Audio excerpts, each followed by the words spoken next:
On the night of June 3, 1989, tanks and armored vehicles of the People's Liberation Army moved into Beijing and put an end to 7 weeks of peaceful protest.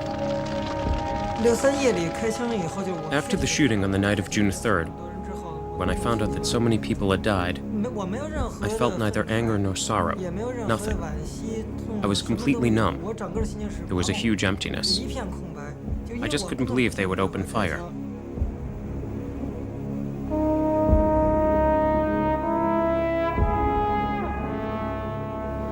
在我们孩子刚遇难的那几 In the first few days after my son was killed,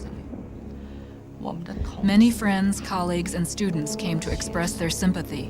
还有我的老同学 They all said that soon the official verdict would be overturned. 可是没多久，虽 But 然 as investigations and arrests began, fewer and fewer people came to see me.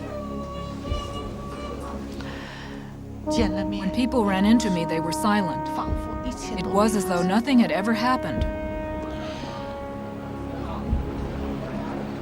Events do not deliver their meanings to us. They are always interpreted. On the morning of June 5th, there was a moment that would come to symbolize the hope and the tragedy of those spring days.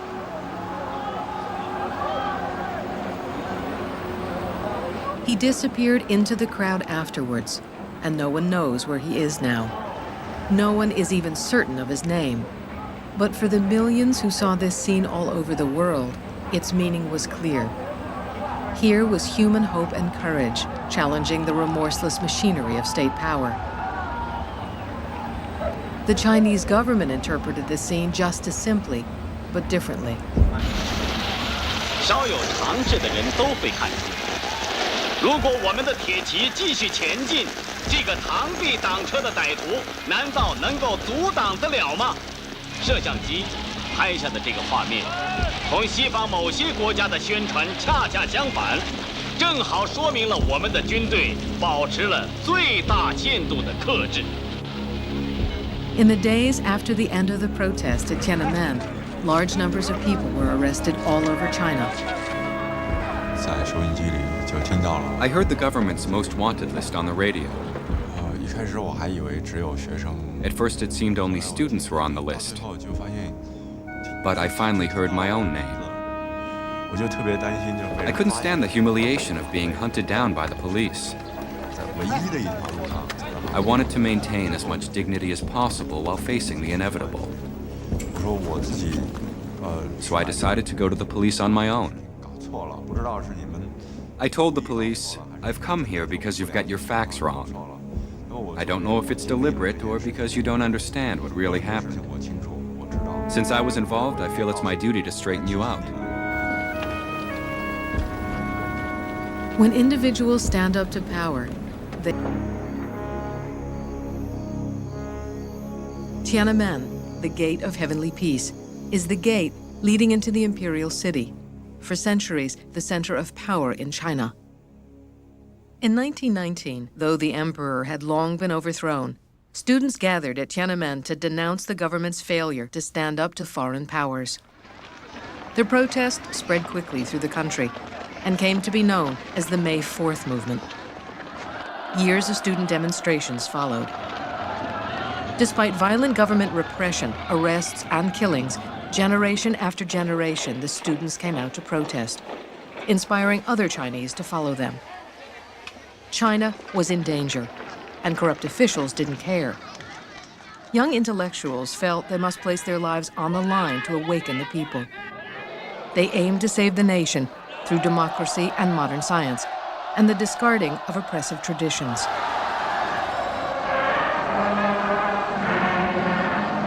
When the great change did come, it came from the countryside, a peasant army led in part by people who had participated in the student protests. Mao Zedong's Communist Army entered Beijing in 1949. National power returned to the city and to Tiananmen. The traditional rulers of China had always remained hidden behind the gates of the imperial city. When Mao appeared before the people atop Tiananmen, he reversed centuries of symbolism. The center of power visibly shifted. From the imperial city behind the gate, to the broad masses in front, all facing the leader who stood above. 在开国大典之前啊，天安门广场啊。Before the founding ceremonies of the People's Republic of China in 1949, Tiananmen Square was full of weeds as high as your waist.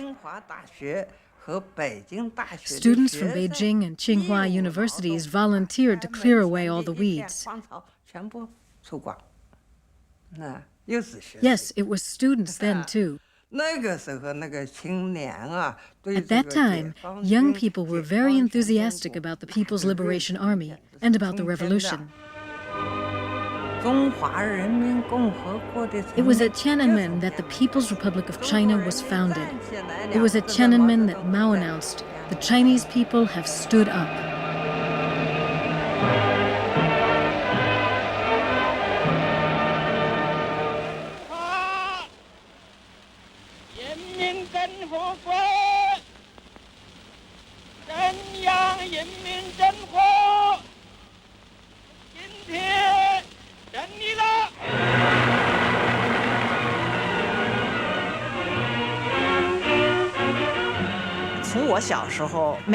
When I was a child, I went to Tiananmen twice a year for the parades. Mao stood on Tiananmen Gate. After the parade had passed, a huge crowd of children would rush up to the gate, shouting joyfully. No words, just the sound of children's voices. This created the desired effect. I was one of those children. I would wave flowers or release balloons or doves. Mao would wave his hand like this. At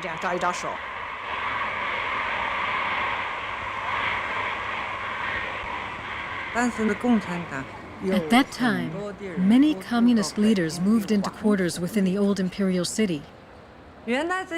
Before, they had lived with the peasants, and it was said, fish cannot live out of water. But after the revolution, if a peasant went into the city to look up a leader he had known in the past, he wouldn't be able to find him. The water could no longer find the fish. The fish were inside the palace. And Mao himself became, in effect, the emperor, hailed as a man who would live forever. Of course, I was unable to see it like this in the 1950s. In the 1950s, the government ordered the building of a great square in front of Tiananmen to accommodate the masses. Several of China's leaders first came to prominence as dedicated model workers in the building of the square.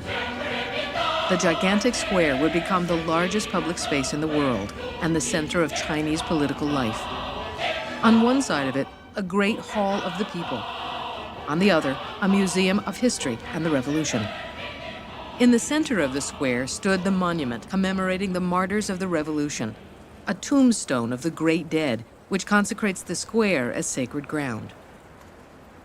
The monument depicts scenes from China's history since 1840. There are no recognizable individuals. Collectively, they represent the people. Among the ancestors of New China pictured on the monument are the students of May 4th, 1919, protesting before the gate itself. When the students of 1989 occupied Tiananmen Square, they made their headquarters here, beneath images of other students who changed China's history. They were consciously associating themselves with the tradition of student protest in China. By their own actions, they were adding further meaning to this place, the place in all of China most charged with meaning. Good morning, beloved Peking. Good morning, beloved Tiananmen, Gate of Heavenly Peace.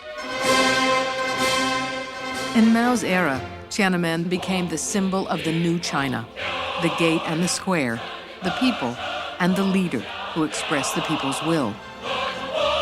Tiananmen had once led into the imperial palace. Now, it was the focus of Mao's square. Mao and Tiananmen were one.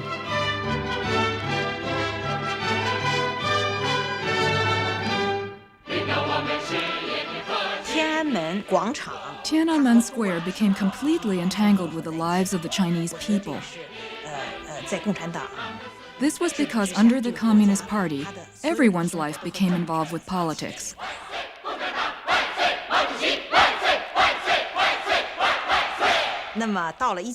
When I graduated from university in 1966, I sincerely believed what I was taught, that I was a brand new boat to be used in the construction of the great mansion of communism. I was willing to be put wherever my country needed me, and I was prepared to stay in place my whole life. To me, Mao was like God. I believed that he was not only the great leader of the Chinese people, but also the great leader of people throughout the world. I feared the day when he would no longer be with us. I really hoped there'd be a scientific breakthrough that would enable young people like us to voluntarily give up a year of our lives to add a minute to his. That way the world would be saved.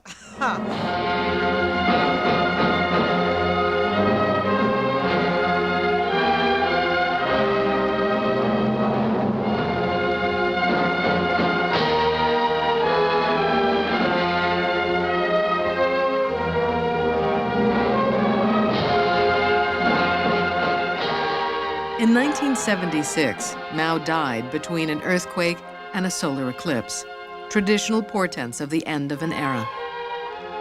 At the funeral, the great throng faced Tiananmen, but the place where Mao had stood was empty. All of the leaders remained on a platform below. Mao still resides in the square. The mausoleum, built in 1977 at the south end of the square, is not a tomb so much as a grand villa. It contains a huge marble armchair for the chairman, and a bed, too, where he lies. I didn't shed a single tear when Mao died. I felt I'd been cheated. I've never visited the Mao mausoleum. It's so disgusting. Mao is dead, but not gone. The great portrait that hangs on Tiananmen still presides over every parade and celebration held in the Great Square. During the student demonstrations of 1989, 3 men from Mao's own home province of Hunan splattered the great portrait with ink. The students immediately distanced themselves from this act. They denounced the outrage and helped arrest the men responsible. Shortly after the desecration, gale-force winds blew and torrents of rain fell on the square. Some people actually wondered, was the chairman displeased? Within hours, the portrait was replaced. But it is not only Mao's face. His vision of history, his language, his actions still loom large in China's imagination. Communism is actually a promise of something perfect. It's easy for people who are dissatisfied with all the imperfections of real life to be attracted to it. During the 1930s and 40s, many people were drawn to the Communist Party because they wanted to escape the ugly reality, and they longed for the promise.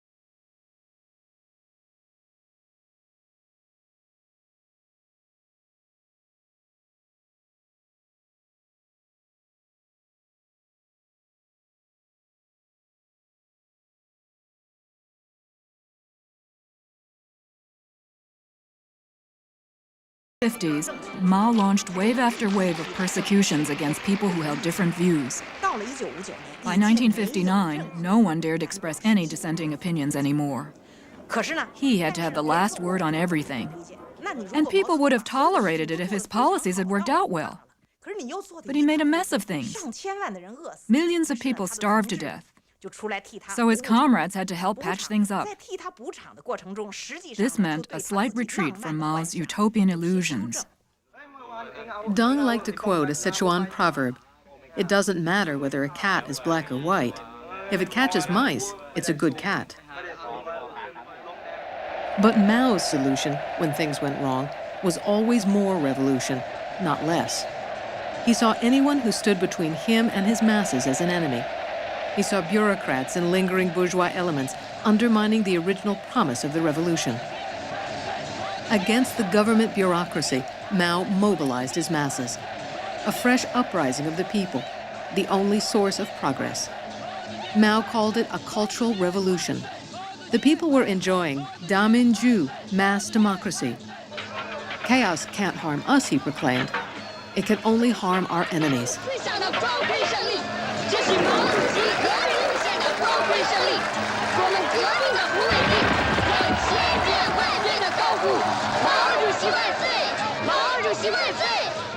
Mao lost control of the Cultural Revolution. It became a war of all against all. Deng Xiaoping was among those attacked. Mao stripped him of his power, then brought him back to repair a shattered society. Like those in power who had experienced Mao's mass democracy, Deng Xiaoping's greatest fear would be Dongluan, turmoil, chaos, upheaval. When the students of 1989 took to the streets, they too were branded as stirring up Dongluan. Many leaders in the government saw them in the light of the past. They were a throwback to the horrors of the Cultural Revolution that had nearly destroyed China. At the end of the Cultural Revolution, the Chinese economy was on the verge of bankruptcy. What could be done? Now here's where Deng Xiaoping was really smart. His prescription was capitalism, from capitalism. But he couldn't say that outright, because capitalism was supposed to be our arch enemy. Now how could you turn around and learn from our enemy? So Deng came up with something called socialism with Chinese characteristics. He followed his instincts. First and foremost, the people didn't have enough to eat. They had to be fed. Secondly, the people who had been politically wronged had to be exonerated. These were very practical things. Little did he know what tremendous changes would be triggered once this process began. It was deep winter, 1979, when a thaw began to be felt. A stretch of bare wall near the city center became a place where people posted their hopes and fears about the new China. There were a dozen unofficial journals, too, and new voices heard. A young man named Wei Jingsheng wrote a poster. What China needed was more than the 4 modernizations the government was promoting in agriculture, industry, science, and defense. China needed a 5th modernization, democracy. Democracy wasn't the result of progress, Wei Jingsheng argued. It was a precondition for progress.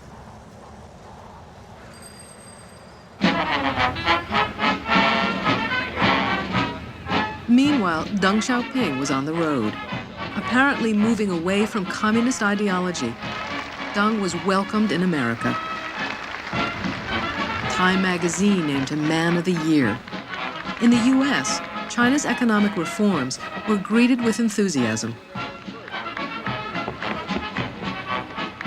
Ladies and gentlemen, the President of the United States and His Excellency Deng Xiaoping, the Vice Premier of the State Council of the People's Republic of China.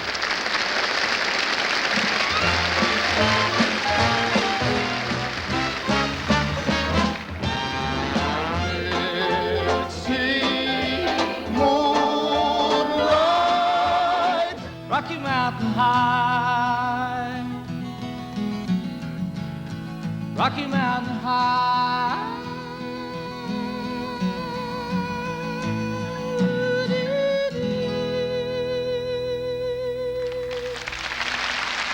Mr. Vice Premier, it is with great joy that we welcome you to our country, and it is with true love that we extend our very best wishes to you and your people on your new long march toward modernization in this century. I thank you very much. Hui To Chen. Thank you. Deng Xiaoping went to America, and soon after, hope came to China.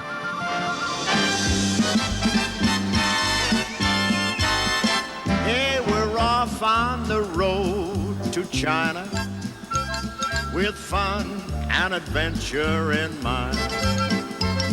The seventh wonder of the world is here beneath our feet. Compared to this, the road to Mandalay is obsolete. Hey, this is it, Peking, China. Amazing, isn't it?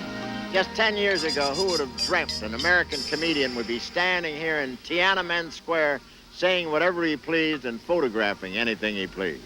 But in this fast-moving world, radical changes can occur overnight. Take a look at this square. Almost 100 acres. Looks like Jackie Gleason's patio. Now they can get 1.5 million people in here. Of course, they're not here today. Nobody knew I was coming. Americans felt an enormous relief.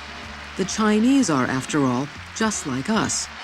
They want what we want, and maybe we can sell it to them.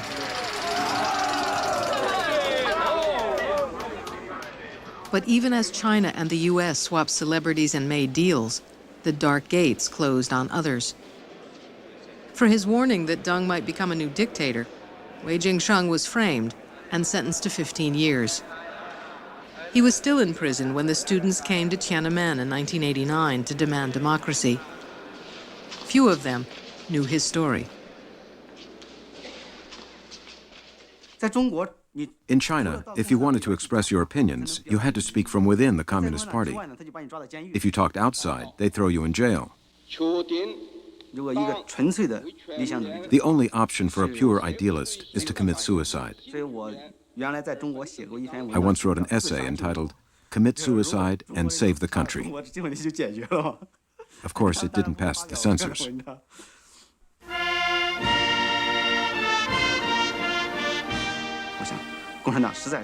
I'd completely lost faith in the Communist Party. I thought the only workable thing was to join up and try and change it. Committing suicide myself wouldn't do the country much good. A more useful thing to do was to help the Communist Party commit suicide. Lenin had taught us that the easiest way to take a fortress is from within.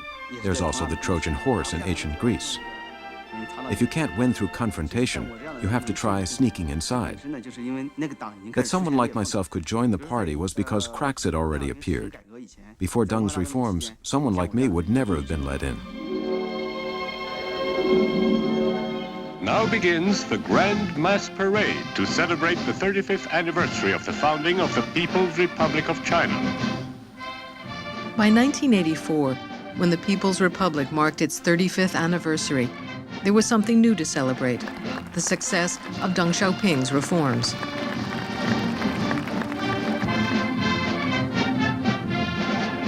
Once, Deng had been purged by Mao for his disobedience. Now, Deng was no longer under the great teacher's shadow. He could make his own plans, and he had the power to execute them. He would be called the Grand Architect of Reform.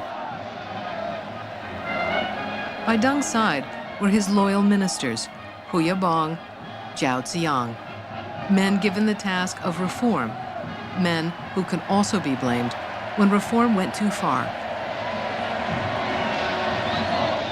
Some students in the parade raised a homemade banner greeting Deng by his first name. Hello, Xiaoping, an unheard-of liberty. People were genuinely grateful to Deng. China's industry is advancing toward modernization. Like agriculture, it will soon be carried forward on the wave of reform. The early reforms brought quick and dramatic change. In the countryside, communes were broken up. Rural markets were revived. Farmers started to make money. There was a lot more money to be made.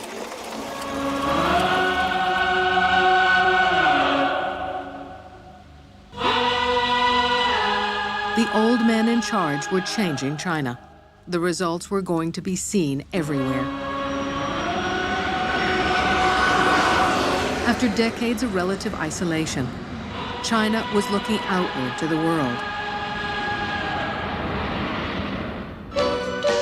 Just ahead, all the enticements of capitalism beckoned.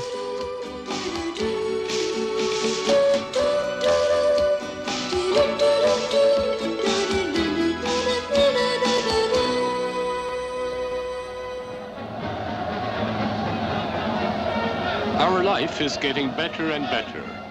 The light industry float shows how life is becoming more colorful as our living standards rise.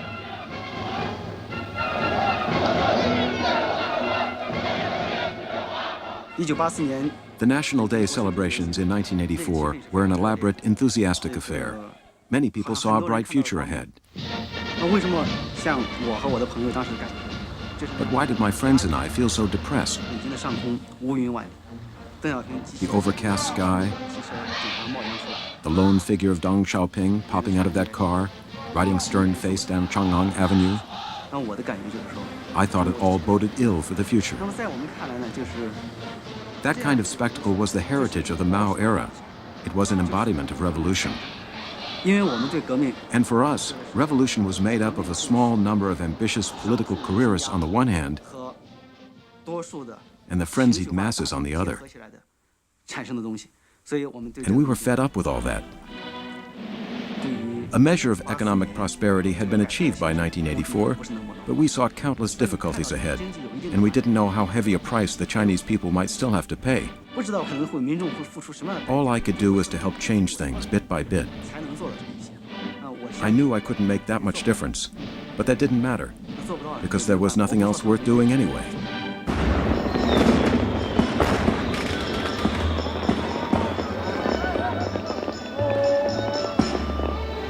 Singing and dancing, 1.5 million people in the capital attend the Grand National Day Evening Carnival.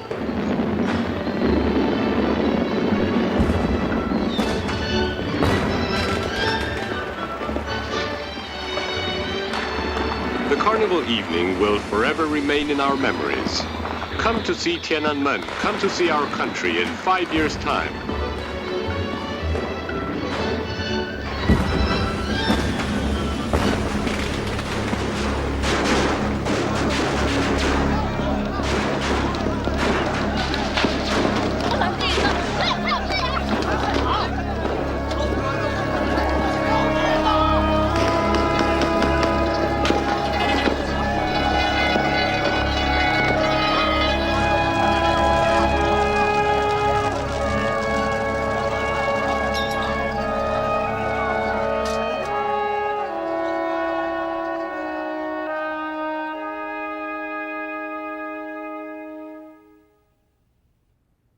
On May 28, 1989, a student leader named Chai Ling requested an interview with an American journalist.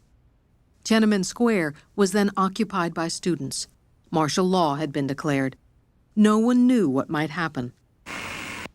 The interview was recorded with a home video camera. These may be my last words, because the situation is becoming very grim. My name is Chai Ling. I am 23 years old.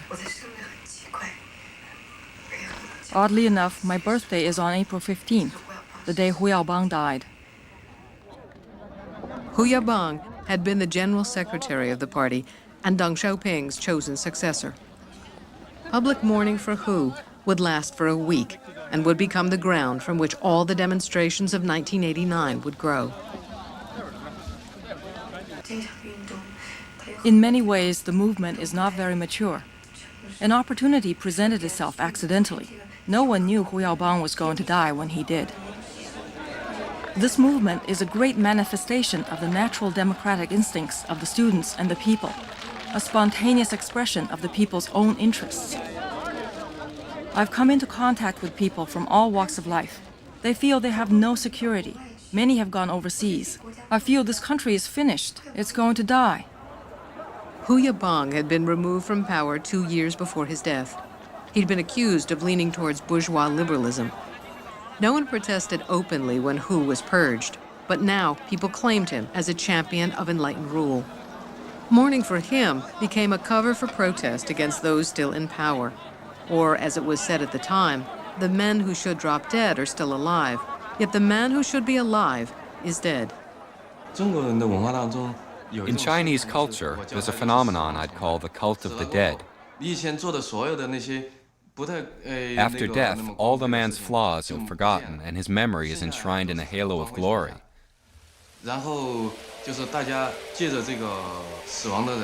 Then people use the dead man to vent their anger and express their hopes. 比较清楚的就是大家 It was clear to me that people weren't simply concerned with one man's death. 在关注胡耀邦死这件事情。 Hu Yaobang's death made it possible for a crowd to gather in a public place and gave them something to discuss. And that led to discussions of all kinds of other issues. Most of the talk was about our own lives. 我的爸爸妈妈就讲了，说以前 My parents kept saying, in the past, although wages were low, it was easy to raise you 3 children. 很容易的事情。 How come these days, even with you holding a job, we're always short of money? Deng Xiaoping's reforms, which had been so popular, were disappointing a lot of people by the end of the 80s. Workers could no longer count on lifelong employment, the Iron Rice Bowl, and the socialist safety net of medical benefits and pensions was being dismantled. Factories had trouble paying their workers, so they kicked out a bunch of people. But they didn't use the word fire. They called it reprioritizing the workforce. All these things came with reform. 谁都知道，在资本主义社会， Everyone knows what happened in the early stages of capitalism. 就是一种原 The competition was savage and there was no protection for the weak. 弱者的需要保护，不顾任何。 In the quest for profits, there was a total disregard for the impact on the society and the environment. 尽可能高的利润。其实这种事情 This is exactly what's happening in China right now. 那么现在是在一种改变过程中，那么这个过程一定需要。 We're in a transitionary period. 现在既要做这 The 个 reforms are necessary, but workers have to protect their own interests. To get rich was glorious, said the government, but those who got rich were mostly people in power and insiders who had always done well. Only government and industry cadre could work the turnover, buying goods at fixed government prices and selling them on the free market at a big profit. More than anything else, workers complained of corruption. The officials take and take, damn it, so why can't we take? How come when we take, we're called criminals, and when you take, you're not? 人们需要宣泄。 People needed to vent their anger, but they were worried because so many had been persecuted in the past just for speaking out. In a crowd, they felt it was safe to let off steam. Often someone would rant and rave and then quickly disappear back into the crowd. But I felt that the reason for a lot of my suffering was that hardly anyone took responsibility for what they said or did. I thought I should try and set an example. So I told people my name whenever I spoke, to show that I was prepared to take the consequences for what I said. I wanted to indicate to people that to change a society, you had to start with yourself. Students and intellectuals had been among the strongest supporters of the reforms. Yet, after a decade of economic growth, they enjoyed few of the benefits. There's a saying in Beijing, you're as poor as a professor and as dumb as a PhD. This was really true. No matter how hard you worked, you couldn't get anywhere. There is something really wrong with the reforms. Those in power have benefited from them, not the people. Although there is superficial economic prosperity, the masses and the intellectuals have been deprived of any hope or initiative. 小汪同志与世长辞了，他是一个清官，他国外没有存款，他的子女也没有因为他当总书记而爬上什么高位。昨天在这里谈到了民主，什么是民主？我个人认为，民就是人民大众，主就是当家作主。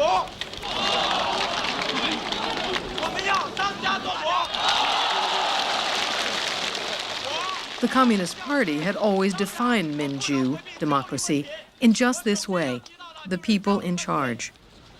But if real democracy was to be implemented, how were the people to take charge? China is so huge, and communications are so bad. Even if you were to call national elections tomorrow, how would people know whom to vote for? Conditions weren't ripe for a sudden leap to that stage of democracy. but people did know whom they wanted to elect in their local communities.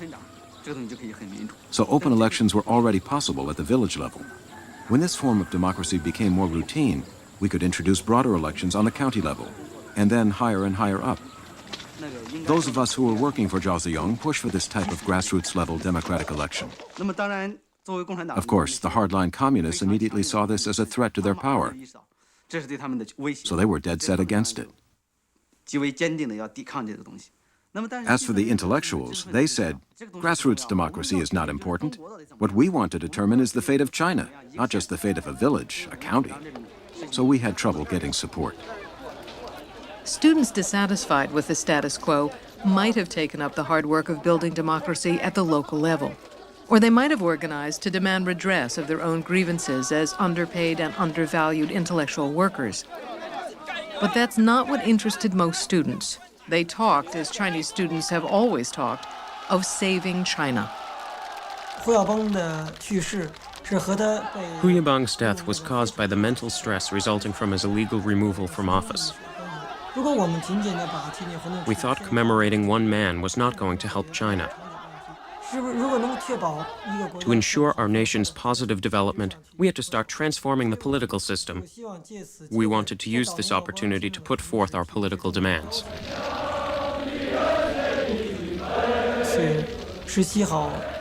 Around midnight on April 17th, we set out from Beijing University. We carried a banner that read, "The Soul of China."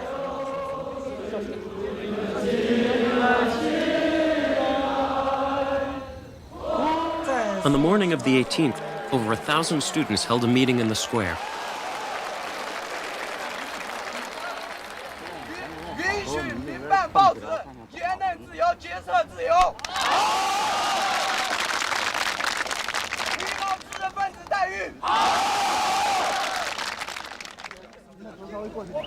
The students settled on 7 demands and wrote up a petition.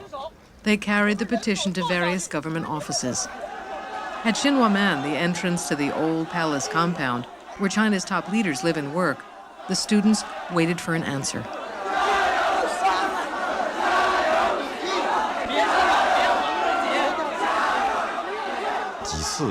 The students surged towards the gate a number of times, so I went over to the big red columns. I called out to them. I'm a worker. I've been a soldier myself, and I think what you're doing is very risky. This is the seat of the highest power in the nation. If you storm in, the government will have every reason to mow you down. I said, to sacrifice yourselves like this is completely meaningless.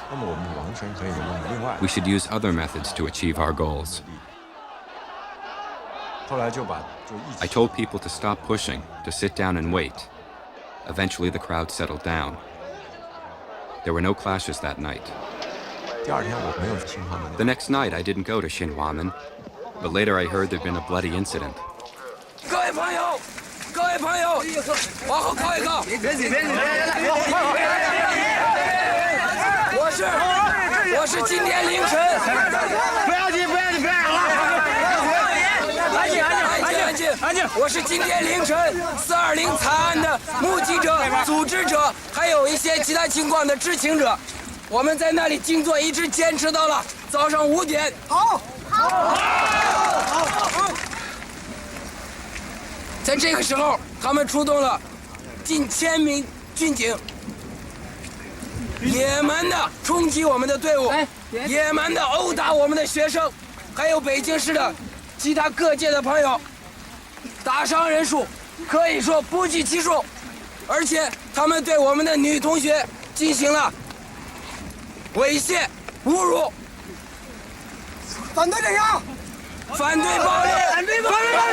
To achieve concrete results, student activists felt they needed a new organization of their own.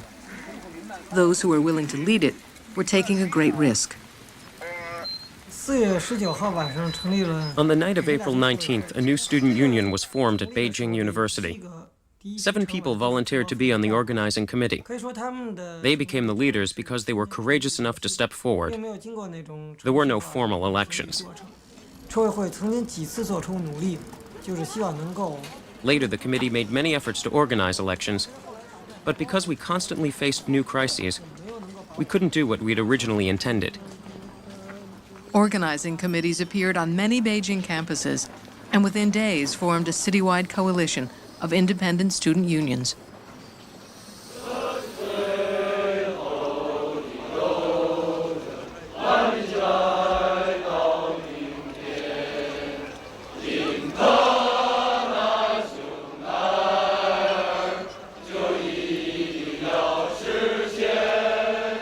Before dawn on April 22nd, students gathered at Tiananmen for Hu Yaobang's official funeral.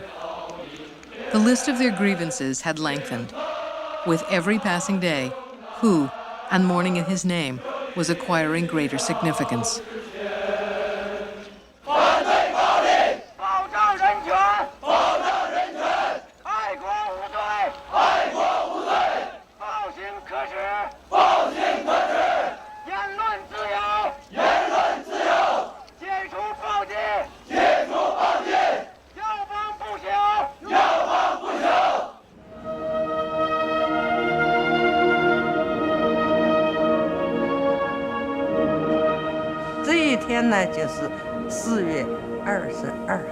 On April 22nd, a memorial ceremony for Hu Yaobang was held in the Great Hall of the People.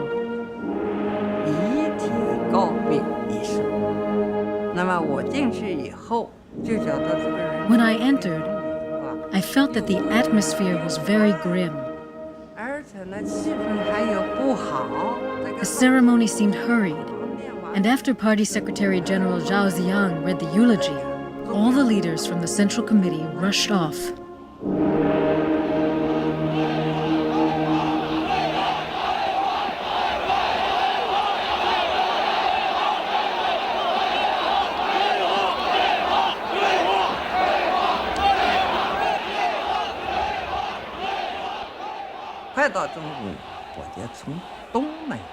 When I came out of the Great Hall of the People, I saw a huge crowd gathered in Tiananmen Square. I wanted to go over to them, but there were 9 rows of police standing between us. The students had brought their petition and demanded that Li Peng, the prime minister, come out to accept it himself. When we saw our classmates kneeling there, holding the petition with raised arms, everyone cried. In it were our suggestions to the government, but we had to hand it in kneeling down. No one paid any attention. No one came forward to accept it.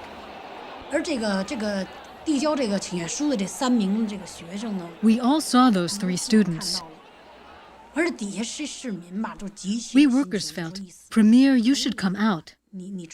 You should accept the petition and answer their demands. Even if you don't agree, you should at least make some gesture.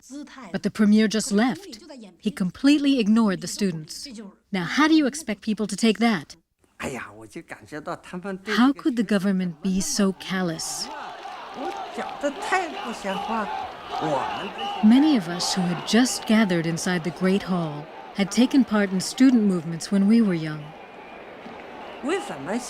So why were we treating the students this way now?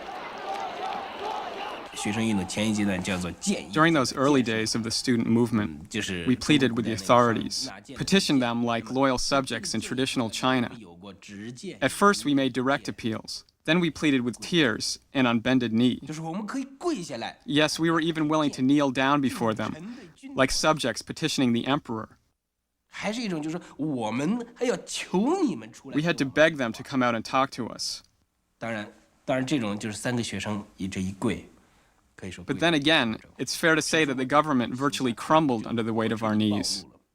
What the students were opposing now were the very same things we had opposed in our youth. Why had we turned into a party which was against the people and the students? This was not the same Communist Party I had once joined. Good evening. Thousands of Chinese students took to the streets today in defiance of a government ban on public protests. The students' chant was for democracy, their demands for political reform. The backdrop was a memorial service for fallen leader Hu Yaobang. I was in New York at the time. This sort of news was on television and in the papers every day. When friends got together, all we talked about were these events. The TV images affected me deeply. I thought, what's the use of getting all worked up about it if you're so far away? I had to go back. So I got on a plane leaving New York on April 26th. When I was changing planes in Tokyo, I met someone who had just come from China. He said, "What do you think you can do back there? Haven't you heard about the editorial that just appeared? It calls the movement a plot by a small handful to instigate anti-party, anti-state Dongluan." Dongluan. Turmoil, upheaval, chaos. A People's Daily editorial denounced the demonstrations. "We must unequivocally oppose Dongluan," the headline read. Such an editorial, appearing in the official Communist Party media, amounted to a charge of criminal conspiracy. It was dangerous for me to go back. I even asked about flights returning to New York. But then I heard the boarding announcement for my flight to Beijing. I didn't have time to hesitate. I had to get on that plane. I thought, what the heck? Live or die, I'll just go. With the April 26th editorial, the government took a firm stand against the student movement. The Communist Party has a tradition of passing judgment on social incidents through the media. In the past, Mao had written quite a few People's Daily editorials himself. He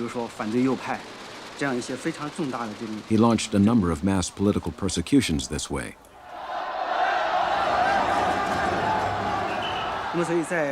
That's why when the April 26th editorial came out, people assumed that it represented Deng's attitude toward the student demonstrations. Everyone expected that the government would crack down on any new demonstrations. We were very angry. What petty minds. These people in the government have gone completely haywire. Just listen to what they're saying. It sounds like the Cultural Revolution all over again. The mindset, even the words, were identical to the editorial which came out after the Tiananmen incident of 1976. We all lived through that episode, and we know how that ended up.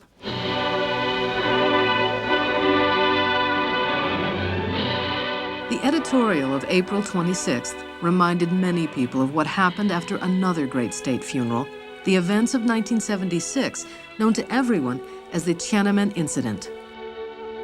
In January of 1976, Premier Zhou Enlai, Mao's close associate, one of the great heroes of the revolution, died.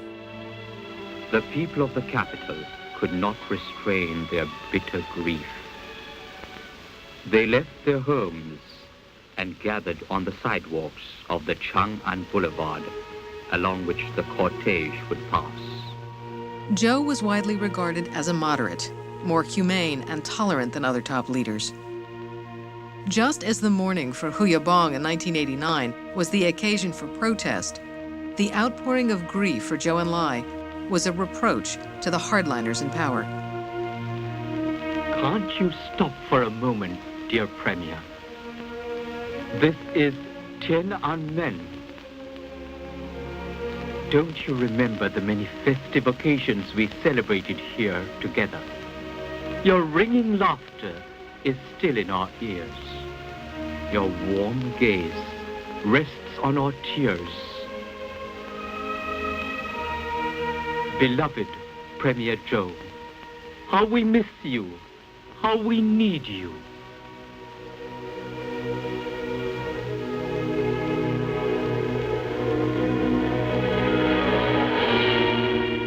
The times when important leaders die are dangerous. Zhou Enlai was a mentor of Deng Xiaoping. He helped bring Deng back into government to counter the excesses of the Cultural Revolution. Deng gave the eulogy at Zhou's funeral. But the events following Zhou's death would once again bring Deng Xiaoping down. That April, during the traditional festival in honor of the dead, thousands of people gathered spontaneously in Tiananmen Square to lay wreaths in honor of Zhou Enlai. They read poems, gave speeches. Reports made to Mao said the agitation was really directed against him. Police removed the wreaths, but people brought more. Police ordered the crowds to disperse. The crowds overturned a police van and set it afire. At last, Mao took action. Workers armed with clubs were sent in. There were beatings and arrests. In the official press, the events in the square were denounced as counter-revolutionary violence inspired by a small handful of conspirators.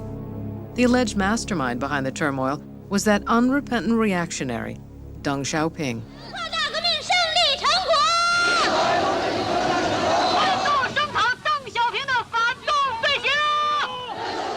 Deng was denounced, condemned, forced from power. Not until after Mao's death would he emerge as China's new paramount leader. Then, the verdict on the 1976 upheavals would be reversed. The scenes in Tiananmen Square would be replayed with a different meaning. They became courageous demonstrations of the people's will.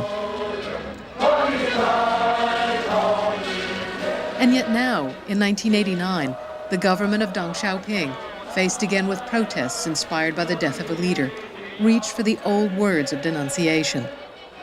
Once again, the supreme leader heard reports that the agitation was directed against him. Once again, a small handful of conspirators were supposedly plotting to bring down the state. Once again, the irrevocable judgment was passed.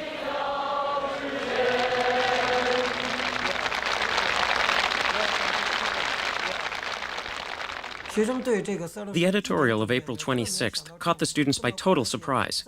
We didn't expect that the government would jump to such a vicious conclusion about us. We felt that without large-scale street action, we couldn't compete with the propaganda machine of the government, and the people wouldn't know the truth about what we were doing. The Chinese Constitution guarantees the people free speech and the right to demonstrate. But Chinese law punishes counter-revolutionary instigation by the enemies of the people. The final arbiter was the Communist Party. Were the students the people? Or were they now enemies of the people who must be suppressed? I got together with some friends to talk about the situation. All of us were teachers at various universities. We heard that huge numbers of police would be deployed the next day. This really worried us. We decided to demonstrate with our students. We felt that we must show where we stood at a moment like this.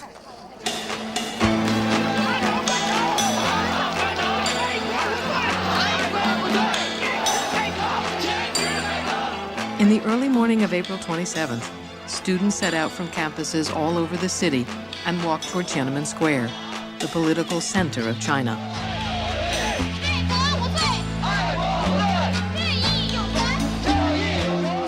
Police were placed on alert throughout Beijing and positioned to blockade key intersections along the route.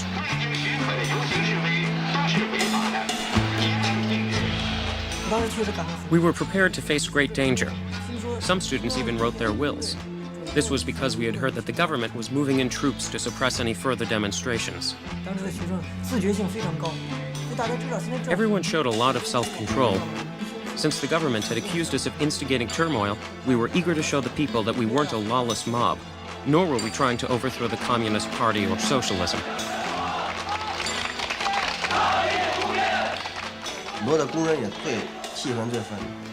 Many workers were furious. The government said that the students were instigating turmoil.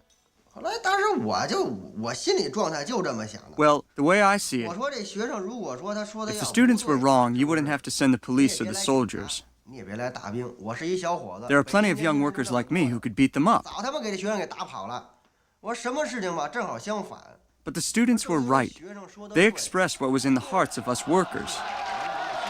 That's why we went out to support them. I was really moved that day. The students held out cardboard boxes for donations, and I stuffed money in them. When I saw the students were sweating, I bought popsicles for them. I supported this demonstration because it was focused against one of the most fundamental means by which the Communist Party maintains its rule. That is, to accuse people of fabricated political crimes.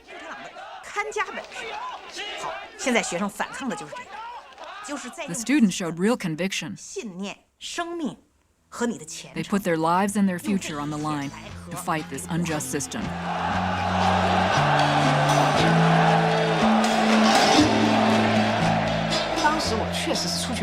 When we started out, I was very worried about the possibility of bloodshed. I kept telling the students that if we encountered the police, we should not force our way past them. At one point, the clash with the police was so intense that people could have been trampled to death. I was almost crushed in the crowd.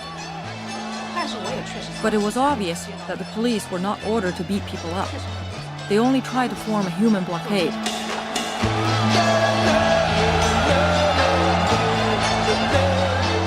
The students met little further resistance.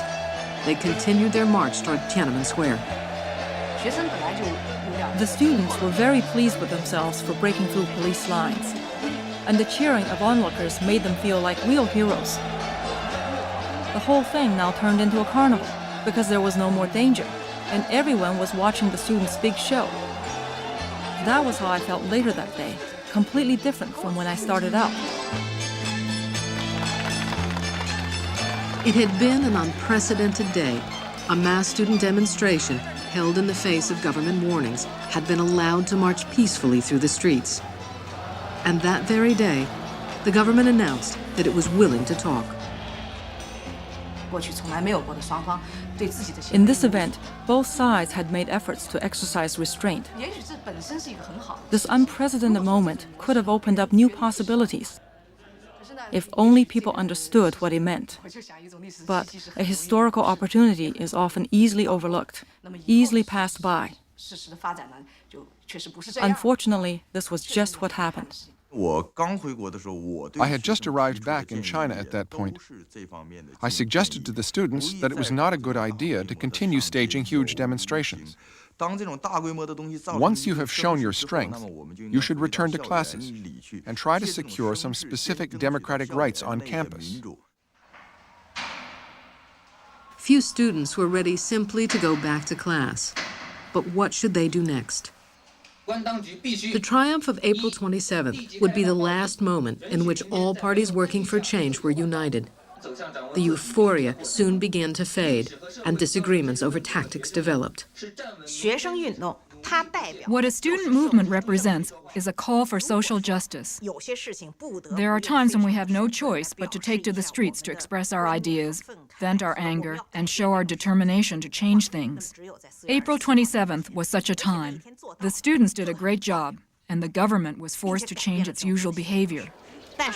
But our ultimate goal is to change the entire system. This cannot be accomplished by students staying in the streets. The students demanded that the government grant legal status to their new organization, the Coalition of Independent Student Unions, and talk with them as equals.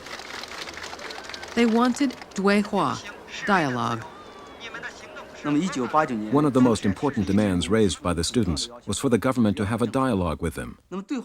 Where did the idea of dialogue come from? Actually, Zhao Ziyang was the first to promote it. He said government leaders should engage in dialogue with ordinary people. The party hardliners opposed this from the start. It's absurd, they said. The party and the people are one family. How can a family negotiate with itself? You're trying to imitate the West. They wouldn't even let us use the word duihua. Duihua, dialogue, was a key part of the reformers' strategy to open up the political system. It was aimed at making officials at all levels more responsive to popular opinion. The head of the party, General Secretary Zhao Ziyang, was a leading advocate of these reforms. At the 1987 Party Congress, Zhao was finally able to get the principle of dialogue adopted as official policy. But to have the entrenched party bureaucracy behave in new ways was another matter.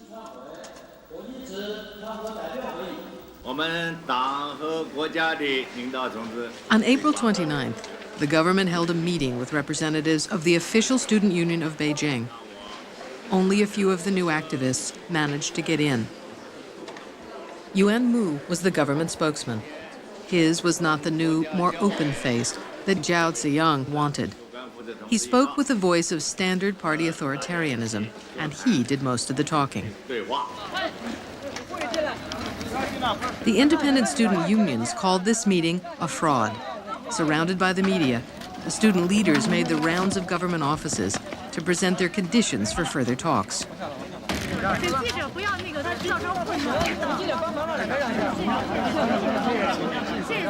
At one government bureau, a group from the countryside was trying to get their grievances heard.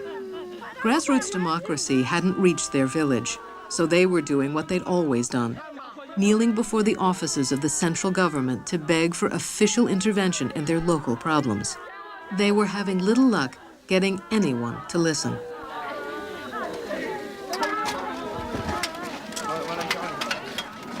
The students said that unless the government accepted their preconditions for dialogue, they would march again.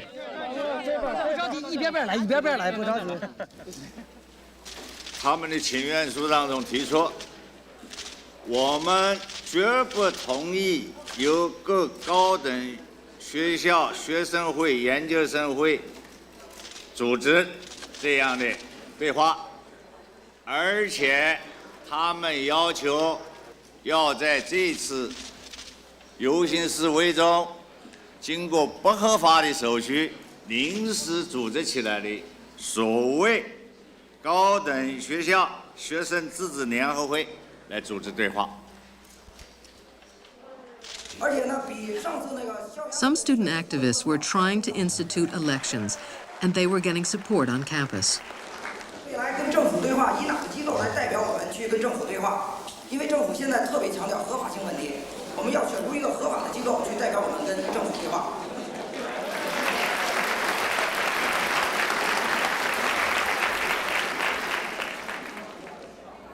Through elections on many campuses, a student dialogue group was formed.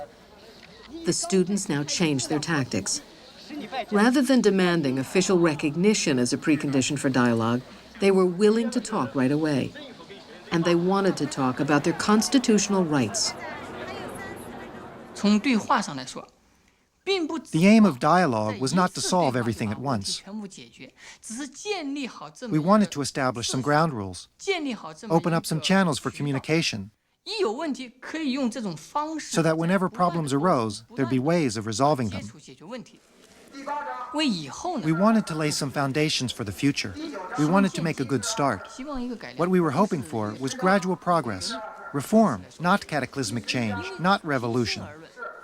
Because honestly, in 1989, the situation wasn't so bad that people felt they needed a revolution. A new path seemed to be opening up. A path leading away from the confrontational politics that had dominated China for decades. The path China had long ago failed to take.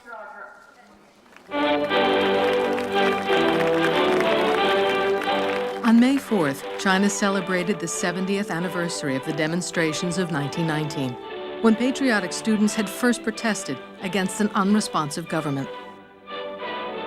There were two celebrations on that day: the government-sponsored commemorations at the monument, and a mass student march from the university district to Tiananmen Square.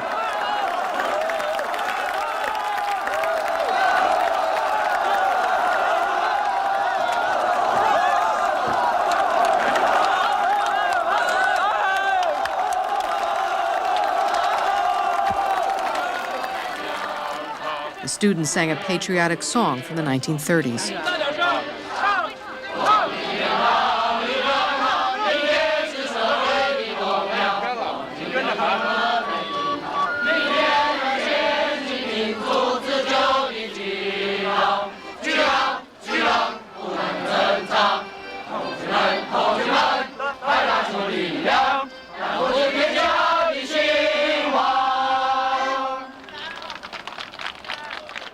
In official Communist Party history, the student protests of 1919 were but a prelude to the party's revolutionary makeover of China.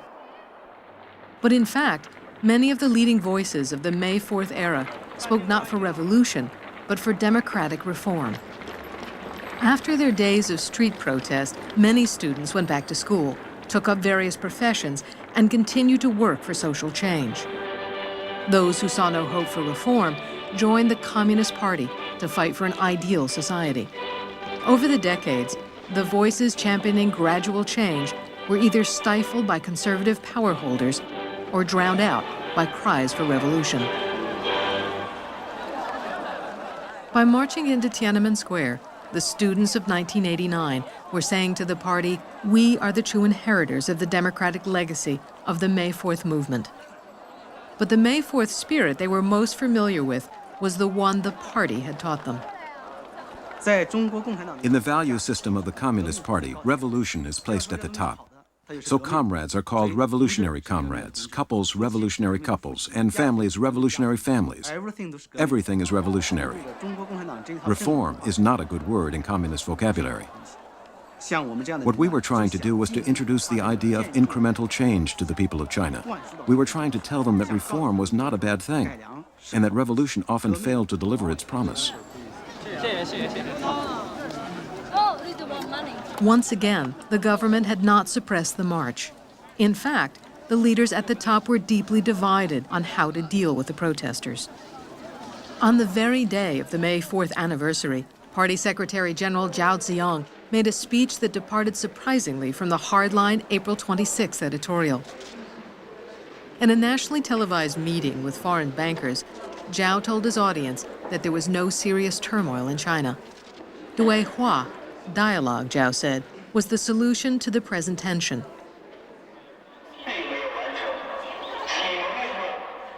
The students now debated. Should they go back to class and show support for this conciliatory attitude? Or did Zhao Ziyang's remarks indicate deep rifts in the central government that must be exploited by pushing harder, going farther? Many students went back to class. On May 8th, several leaders of the Independent Student Union of my university came to see me. They complained about the students who had returned to class and said they wanted to blockade the classrooms. I said, I thought you were demanding democracy. A basic principle of democracy is the right of individual choice. If you deprive others of their choice, how is that different from the way the Communist Party has always deprived you of your choice? It had not even occurred to them that this was a problem. They couldn't come up with any good arguments in response, but they still felt uncomfortable. They said, then how can we get anything done? In China, everything has always been handled this way. Only by preventing others from doing what they want can you accomplish what you want.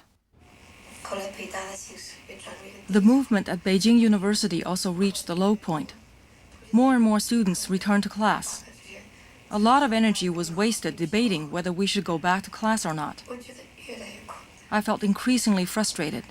At that time, I thought we should resume classes because I felt a stalemate like this wouldn't necessarily get us anywhere. And the students were pretty tired. On May 10th, Wang Dan gave an interview to a Canadian television reporter. I think that the student movement should move on to a new stage. No more large-scale, intense street action, no more boycotting classes. Instead, we need down-to-earth work to build democracy on campus. The legalization of student organizations, independent student newspapers and radio stations, and so on. This work might not look all that grand or glamorous, but it's extremely important.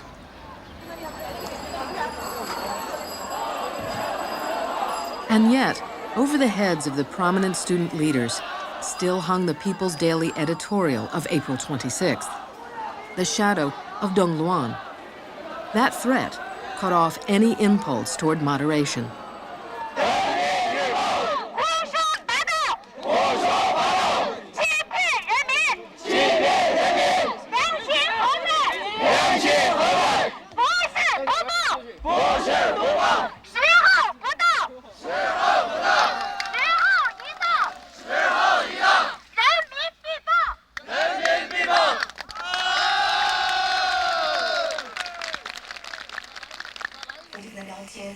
Once we were chatting, I said, "How many years do political offenders get?"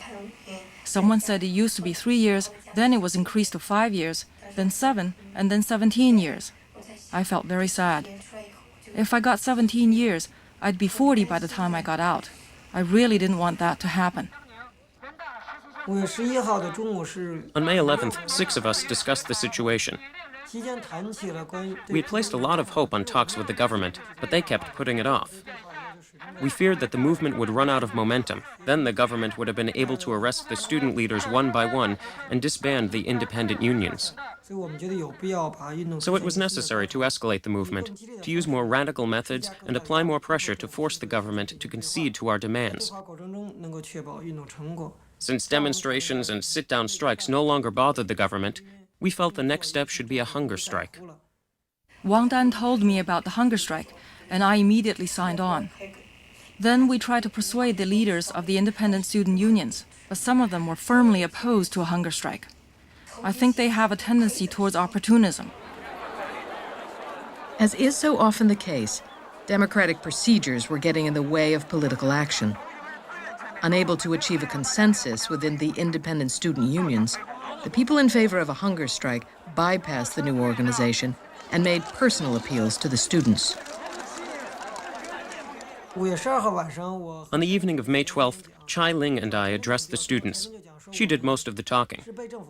She said that the government was forcing us to put our lives on the line. She was crying emotionally. This got everyone really stirred up. I said, "We are staging a hunger strike in order to reveal the true face of the government and the true face of the people. We want to see whether the Chinese have any conscience, whether there is any hope for China." I said, "We are prepared to face death for the sake of true life. The oath written by our lives will brighten the skies of our country." At noon on May 13th, the hunger strikers shared a last ceremonial meal. The strikers wanted the government to repeal the April 26th editorial and hold televised talks with the students. That morning, the government had met one of these demands. They'd agreed to talks with the dialogue group. But by the time this news reached the universities, the hunger strikers had already set out for Tiananmen Square.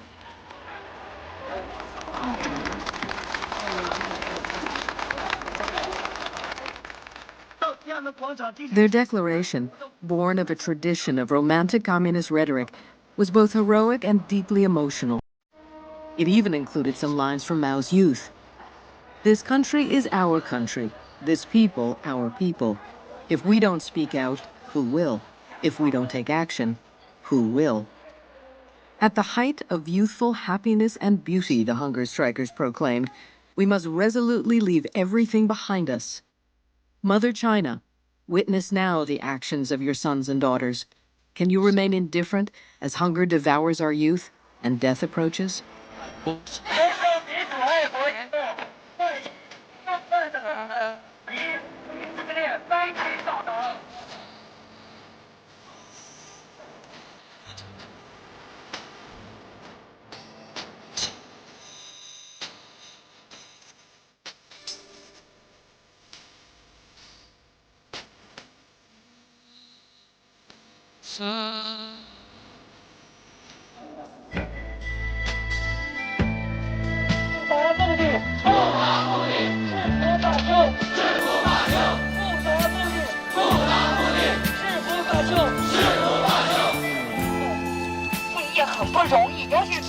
晚上3点到凌晨之间这一段，同学们又冷又饿，但同学们挺过来了。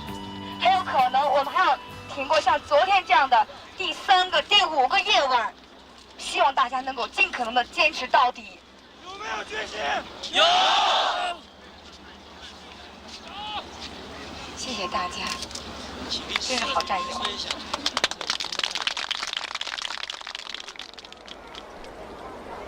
The hunger strike could not have come at a worse time for the government. That week, a historic meeting, years in preparation, was to take place. The president of the Soviet Union, Mikhail Gorbachev, was coming to China. A grand welcoming ceremony was scheduled to take place in Tiananmen Square, which was filled at the moment with thousands of students. On May 15th, the government planned to welcome Gorbachev at Tiananmen Square. Everyone knew that the square would have to be cleared. So the students thought that if they staged the hunger strike there, the government would definitely respond by May 15th. I heard many students talk like this. On the afternoon of May 14th, less than 24 hours before Gorbachev's arrival, the government began talks with the dialogue group. The main official representative was Yan Mingfu, a leading reformist minister. Some students who had initiated the hunger strike were also present.吾尔开西was one of them. The biggest victory of the whole movement was that our hunger strike forced the government to the negotiating table. We demanded a live television broadcast, but the government agreed only to a pre-recorded broadcast. So we made a concession on this point. We felt that a pre-recorded broadcast was in itself a hard-won achievement. But the hunger strikers who were waiting at the square did not hear the promised broadcast.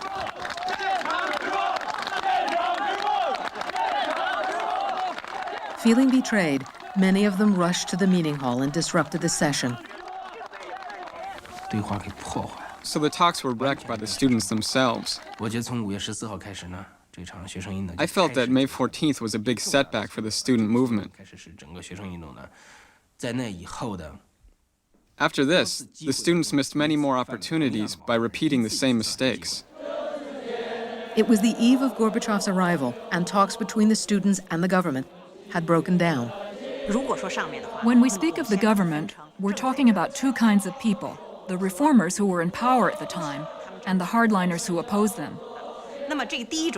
Reform was in a very precarious situation and came under constant attack. The reformers hoped for social stability so that they could continue their difficult work. The hardliners had been using all kinds of underhanded tactics to get Deng Xiaoping to turn against the reformers. But they hadn't seen much success. So they wanted to create a massive crisis in order to get rid of the reformers, as they had Hu Yaobang.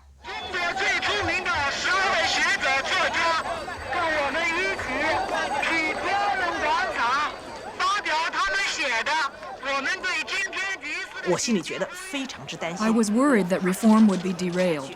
If that happened, then all the grand sloganizing about democracy, about abolishing dictatorship, and so on, would simply be a lot of hot air.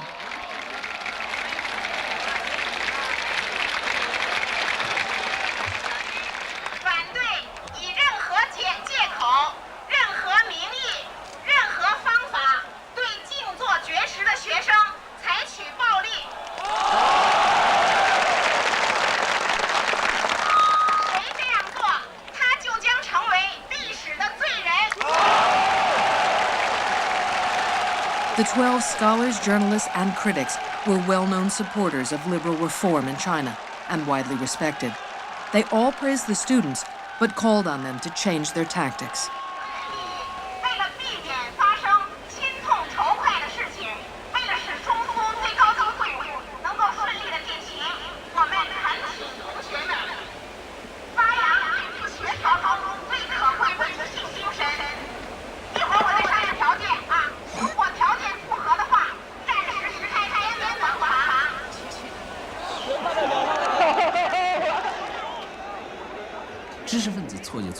The problem with these intellectuals was that they were playing the wrong role. They were acting as mediators between the students and the government. We made the government agree to face-to-face negotiations. This was the first time in 40 years, and we accomplished it. We, the students, acting as an independent political force. And then, when we invited the intellectuals to join us, they came to the square and addressed us as children.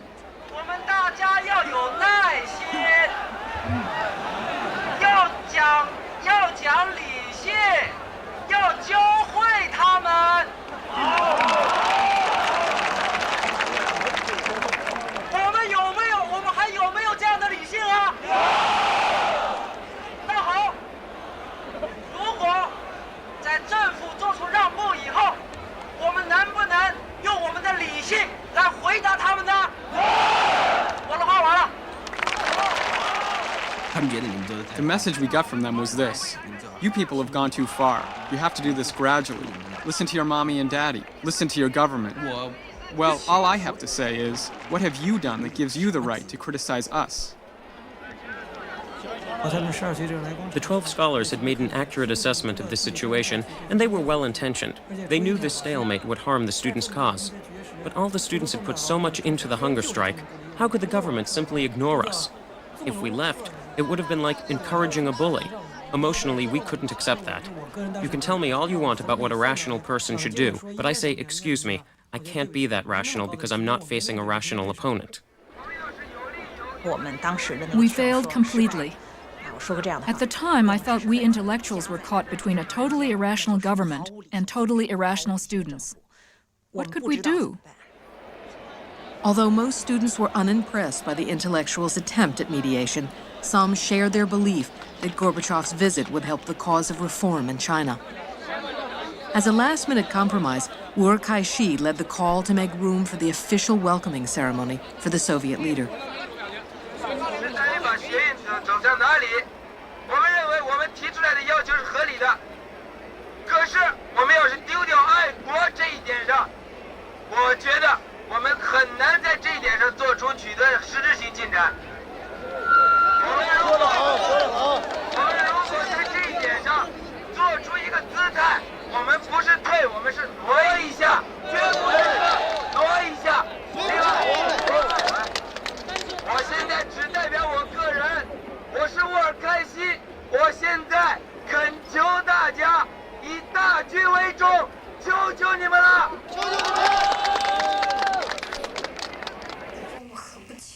We really weren't willing. We decided not to move because, well, I'll quote the words of a foreign reporter. He said, "You are already on a hunger strike. What more can they ask of you?" On the night of the 14th, everybody was waiting for the clearing of the square. Everyone was restless. Why aren't they coming? Why aren't they coming? On the morning of the 15th, I phoned a friend. We both felt that the situation was very grim. If the government ignored the students on May 15th, they would be put in a very awkward position. What were they going to do? Stay on a hunger strike forever? If the government can simply stand by and watch while the students' lives slowly waste away like this, we will have to take even more drastic measures. We will set ourselves on fire. If the government is callous enough to see these children starve to death, then I will be the first to die.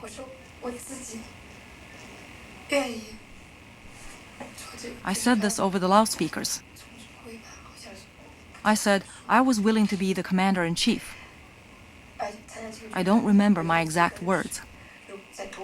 I said the only criterion for a person to join the hunger strike leadership was a willingness to be the first to die, so that other students could live on.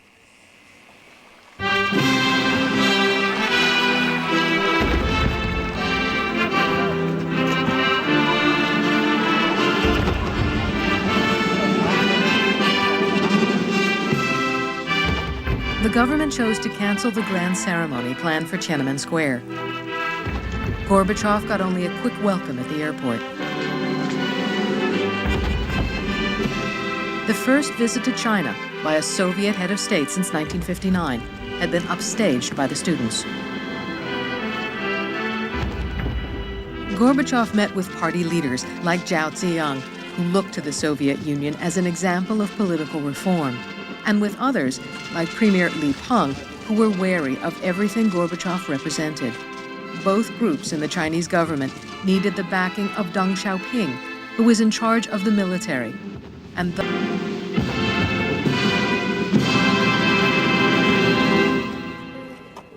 by now, the hunger strikers had been in the square for 2 days, and their numbers were increasing constantly.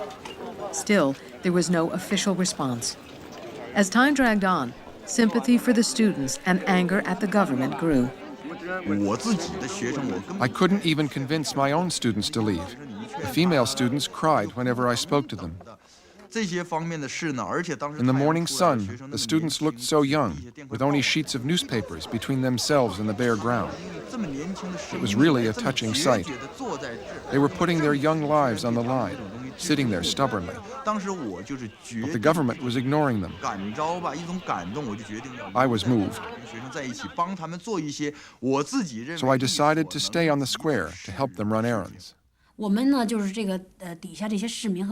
workers and ordinary people had been looking on.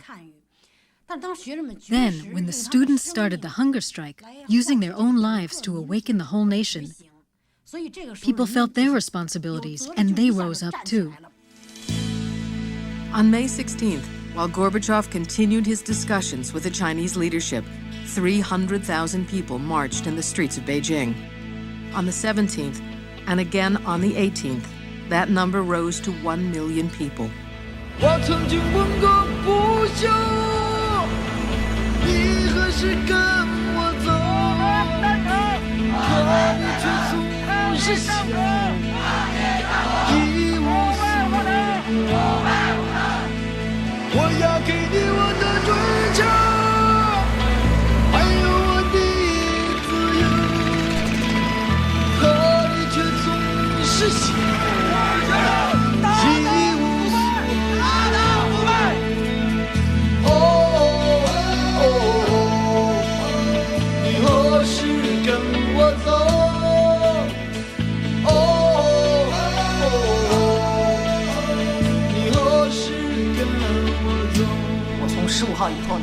I went to the square every day after May 15th because a lot of students from my university were taking part in the hunger strike.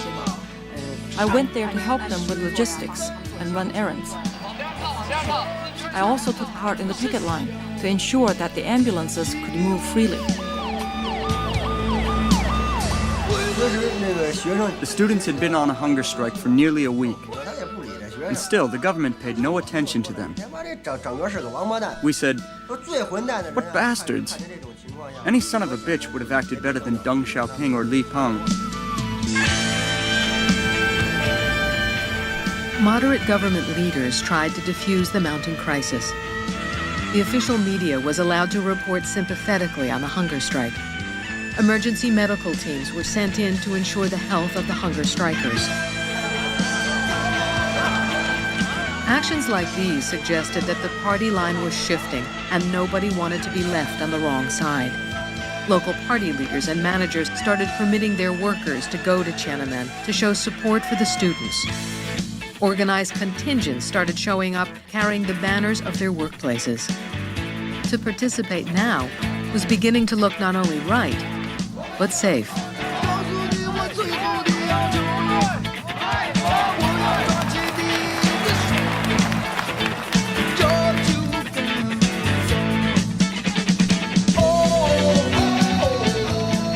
The spectacle was overwhelming and highly photogenic.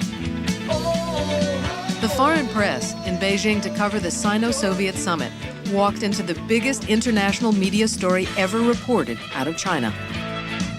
What a place, what a time, what a story.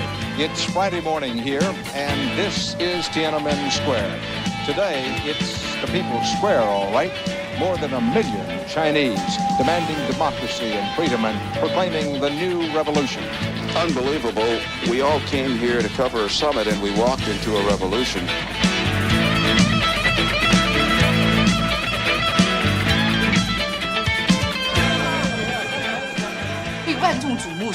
It's a great feeling to get the attention of tens of thousands of people. Before the movement, the students had been very depressed. All of a sudden, they were at center stage. People needed them.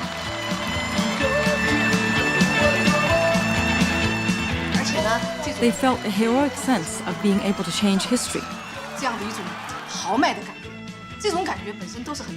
This feeling was a boost to their egos and whet their appetites for more.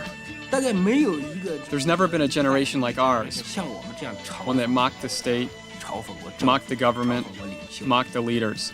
And there's never been a generation that has seen that the outside world is so beautiful.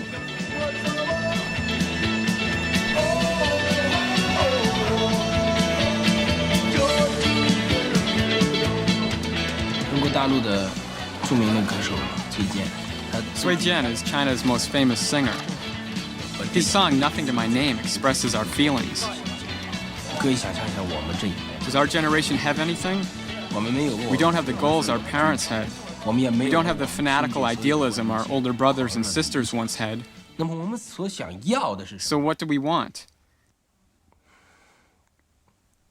耐克鞋。 Nike shoes. 有充裕的时间。 Lots of free time to take our girlfriends to a bar. 有充裕的 The freedom to discuss an issue with someone. 谈一个问题，能够得到 And to get a little respect from society.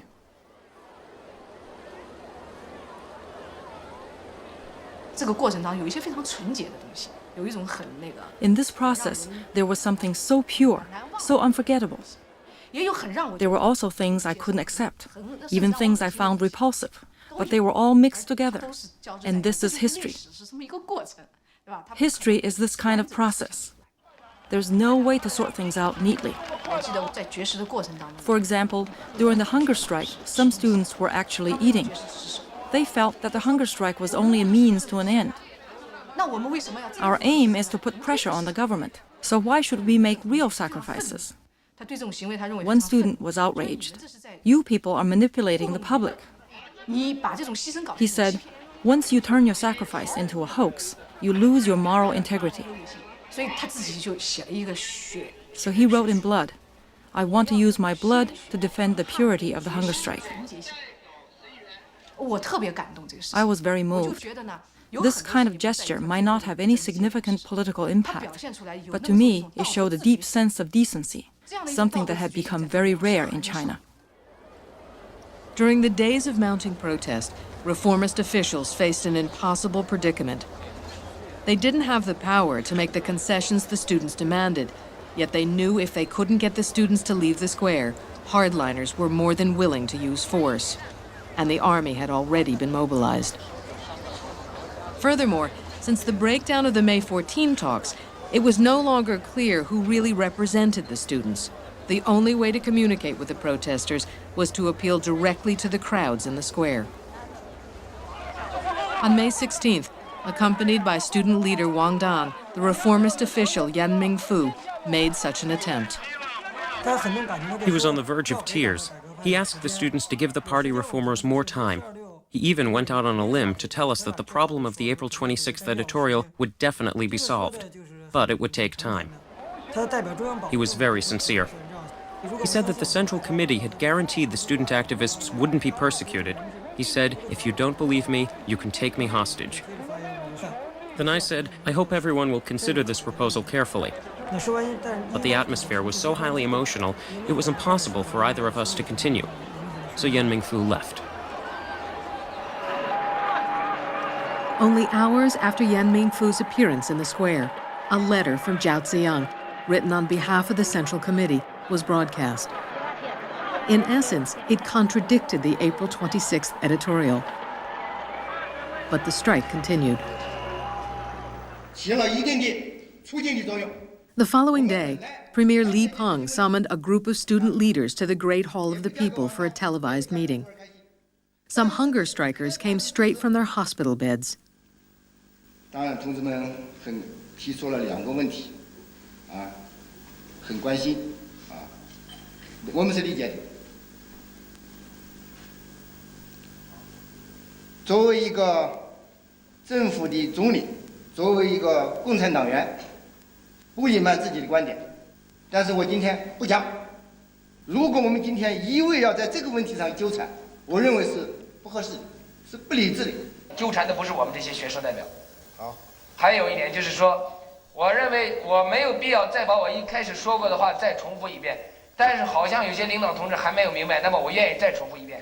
现在解决问题的关键并不是说服我们在座的这些人，问题在于怎么去让他们离开，他们离开的条件，我已经说得很清楚了。刚才他们离开这里的条件我已经说得很清楚了。只有这一种可能性，这是客观现实、客观事实。我们如果广场上有1个人不离开，还在继续绝食的话，我们就很难保证剩下的几千人不离开。In the pre-dawn hours of May 19th, a worn and haggard Zhao Ziyang appeared suddenly on Tiananmen Square. Zhao had lost out to the hardliners in the party. On the verge of tears, he said to the students, "We have come too late. We deserve your criticism." Zhao then disappeared from public view. When the reformers were still in power, that is to say before Zhao Ziyang was removed, he was the most powerful person next to Deng Xiaoping. The students didn't accept any of Zhao Ziyang's compromises. They didn't want to cooperate with him in any way. Once he was defeated, it was the hardliners' turn to show how they deal with things. The government was now ready to declare martial law. This news was leaked to the hunger strike headquarters ahead of time. The students suddenly announced the end of their week-long hunger strike and began a mass sit-in. On the evening of May 19th, Premier Li Peng addressed an emergency meeting of state and army leaders. His speech was broadcast as army units moved toward the city. 如果再不迅速扭转局面，广大的革命的先烈用鲜血创造出来的中华人民共和国的前途和命运，都面临着严重的危险。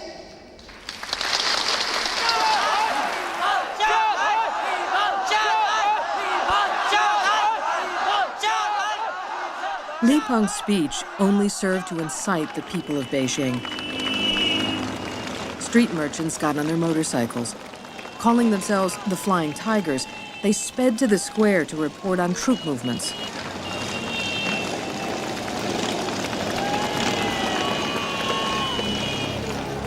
Convoys were blocked by crowds of protesters and their supporters.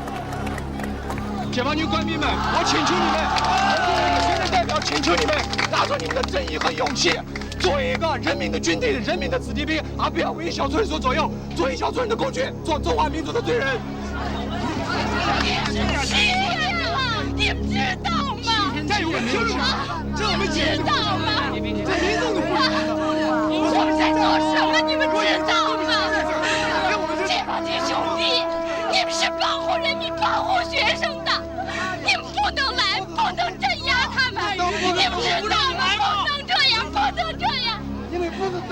The People's Liberation Army had entered Beijing once before, in 1949. It was a time when the PLA was welcomed in many cities.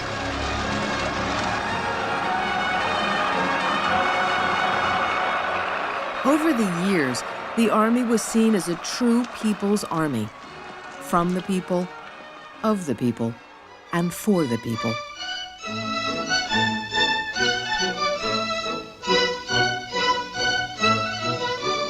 The party said that the army was like fish and the people like water. Fish can't live out of water. The PLA was the guardian of the state, protector of the people. In times of natural disaster, the army was there to help fight floods, famine, and fire.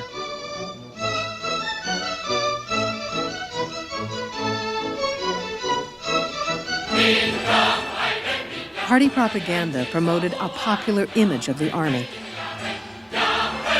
Films, fiction, and stage productions celebrated the PLA and created a pantheon of army heroes for mass consumption.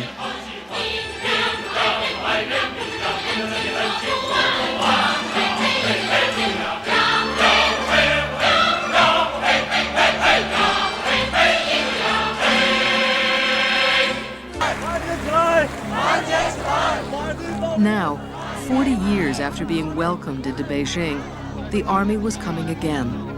This time, it came as an alien force. On the morning of May 20th, martial law regulations were announced. The police and the army were authorized to clear the streets. But people ignored the government's orders. The city was still jammed with demonstrators. Helicopters were the only military vehicles moving.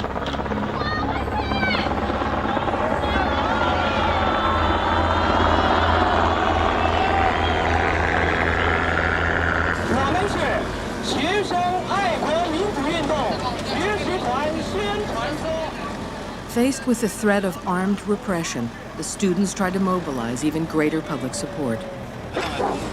公人市民同志们，连日来轰轰烈烈的人民爱国民主运动已到了紧要关头。天安门广场绝食的学生和出门的学生面临着被镇压的危险。我们呼吁广大的工人和市民全部罢工罢市，到天安门去。 去伸张正义，去坚持真理。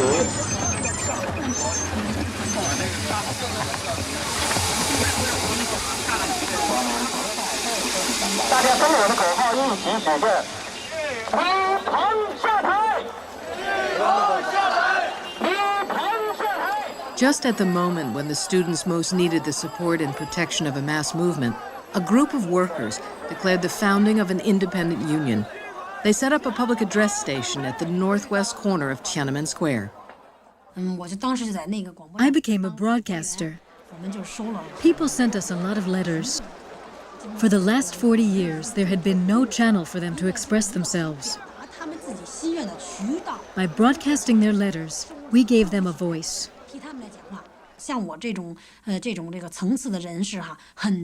There are many people like me. We wanted to listen to something simple, direct, and to the point. The Independent Workers Union not only put forth our own demands, it also helped out the students by sending them food and water. Without the people of Beijing, the workers, the farmers from the outskirts of the city, and the street merchants, the students could not have persisted for long. The new union helped mobilize citizens to block the martial law troops. For some 48 hours, the troops remained stuck in the sea of the people, moving neither forward nor back. I saw an old woman lying down in front of a military truck. Her face was all wrinkles and she had no front teeth. I saw all these ordinary people, acting not out of political calculation or with any ulterior motive, but purely out of sympathy and a sense of justice, confronting the troops to protect the students on Tiananmen Square. I was very moved. Sometimes I was disappointed in how foolish and childish the students could be. Once a couple of them came to me to discuss. I saw an old woman lying down in front of a military truck. Her face was all wrinkles and she had no front teeth. I saw all these ordinary people, acting not out of political calculation or with any ulterior motive, but purely out of sympathy and a sense of justice, confronting the troops to protect the students on Tiananmen Square. I was very moved. Sometimes I was disappointed in how foolish and childish the students could be. Once a couple of them came to me to discuss their plans. One claimed to be the commander-in-chief of student security guards. Tourist map in hand, he began to command. He said, "See here, to the south of us there are such and such troops, and to the north of us there are such and such troops." He had all 4 points of the compass covered. 形势是严重的，我们的正面敌人集中了18个师，由南向北压过来。 I was reminded of a movie I saw called From Victory to Victory. In it, the communist commander points to a map and says, "Facing us are this many troops, on our flank are that many troops, and so on." I watched this kid carrying on like this and felt like laughing. He said, "If we blockaded every intersection, we'd be spreading our troops too thin. I plan to concentrate our forces closer to the square."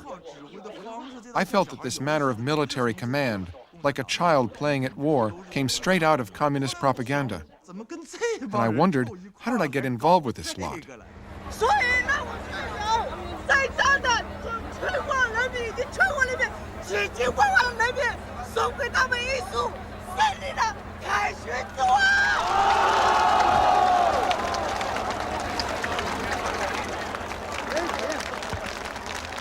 The massive show of resistance to the army was successful. The troops pulled back to the suburbs.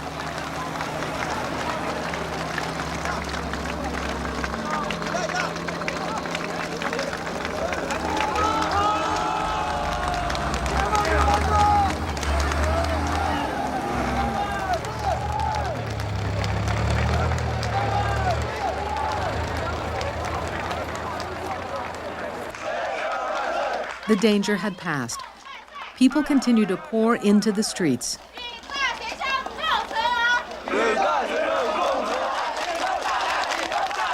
The workers had helped win a victory for the movement at the square.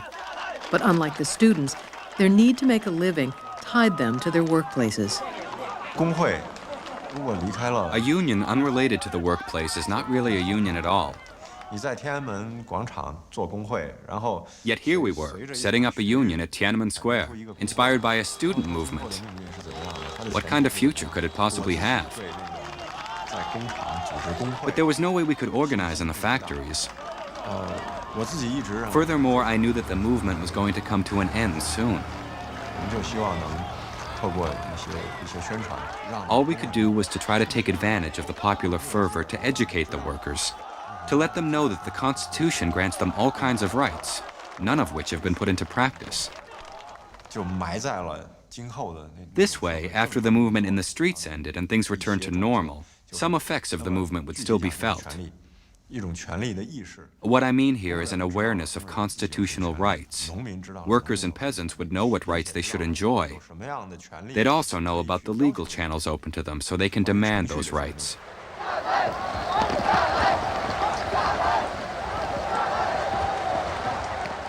Meanwhile, among the students, a struggle over tactics unfolded. Some of us wanted the students to leave the square, not only out of consideration for the students' safety, we also thought it was good tactics. By leaving the square, we would have undermined the rationale for imposing martial law, and that might have given the reformers in the government an opportunity. Many students do not understand that the square is our only stronghold. Some people have repeatedly advocated that we leave, but that could only please the government. What makes me really sad is that I am the commander-in-chief, and I can't let go of this power because I must resist compromise, resist these traitors.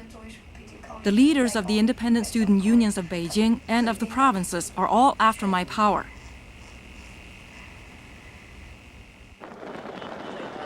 In the intense atmosphere of the square, the leaders with more radical agendas had the advantage. These were people who had come to prominence through the hunger strike. They had not stood for elections on campus. Their credentials were a determination to make the greatest sacrifices. Their power base, the continuing acclaim of their followers. They set up a new headquarters to defend Tiananmen Square. Once more, Chai Ling became commander-in-chief. The commander had control of the loudspeakers, the voice of the square that broadcast to the masses.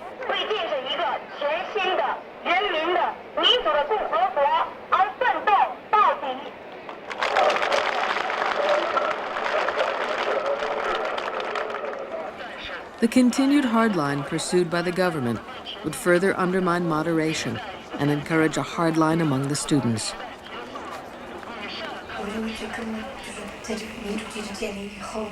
I used to believe that we could establish democratic processes, and then a lot of people could use science to really help our country. But now I've come to realize that unless we overthrow this inhuman government, our country will have no hope. Our people will have no hope.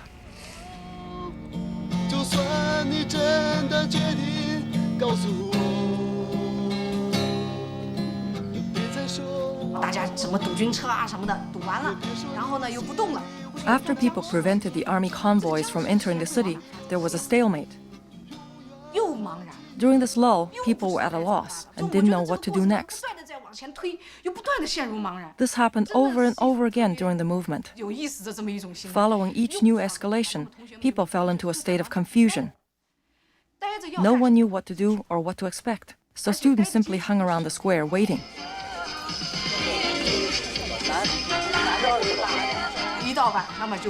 At night, music drifted from different parts of the square.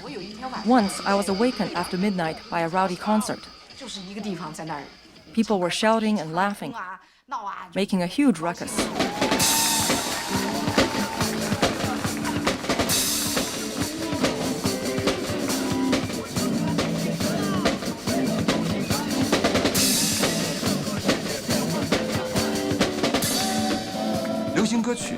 Popular music, of course, came from the West.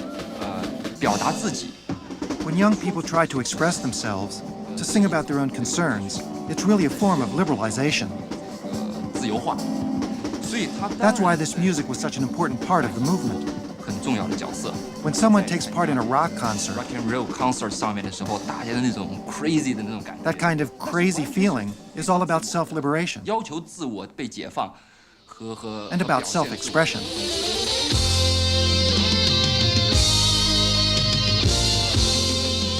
The new music came via Hong Kong and Taiwan. One of the most famous Taiwan singers was Ho Dejian. Ho moved to the mainland in 1983 in search of his roots. He was the first pop star to appear on national television.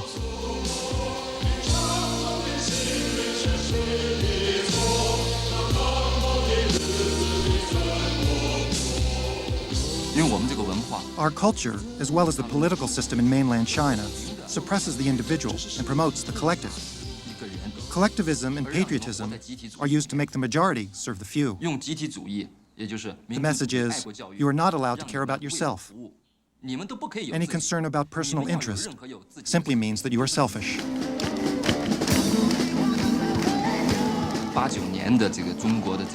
I call the 1989 movement a self-liberation movement.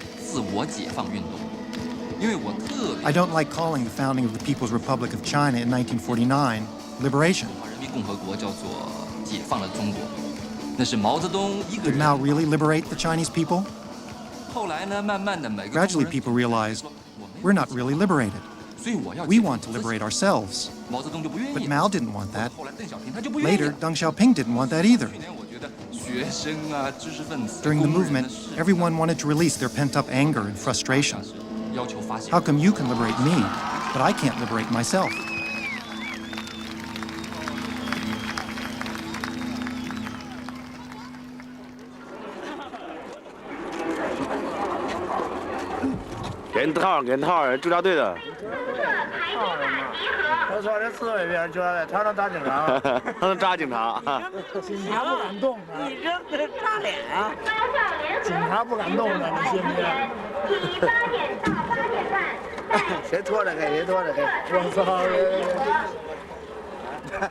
Many people in Beijing felt it in those days of protest, the sense of being lifted out of their daily drudgery by a cause greater than themselves. Maybe now, through real democracy, a perfect society was possible.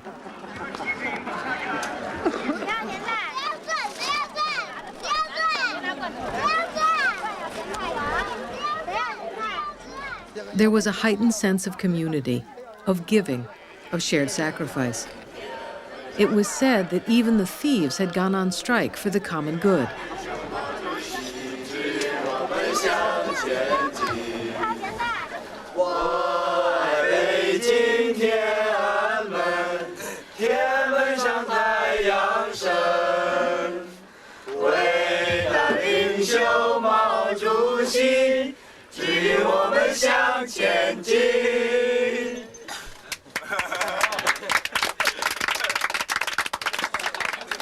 In the vast square, in this space designed to make the many feel as one, a space dedicated to the manufacturing of public life, the personal gesture now became significant, each small act of generosity seeming to prophesy a new way of living together, a new civility.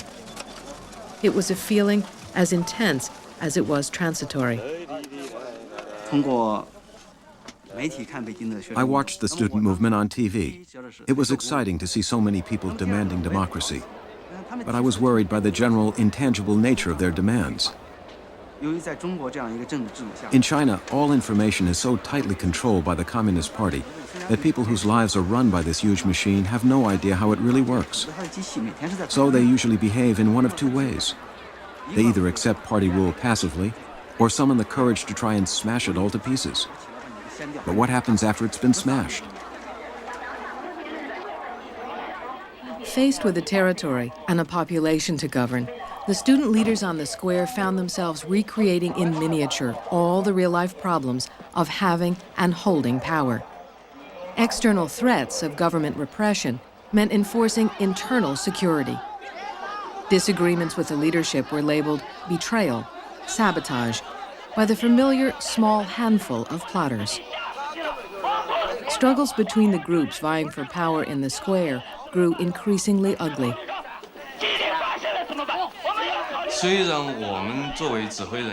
As commanders, we tried to make our decision-making process as open as possible.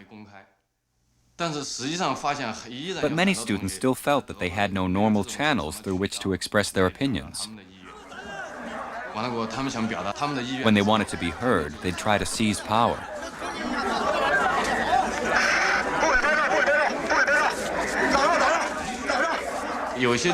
Some student guard units were formed in a bizarre way.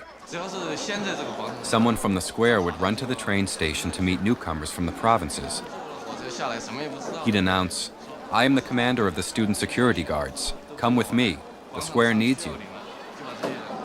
So the newcomers, who had no idea what was going on, would become the guy's guard. Then they'd surround the student headquarters or the broadcast station and drive away our guards.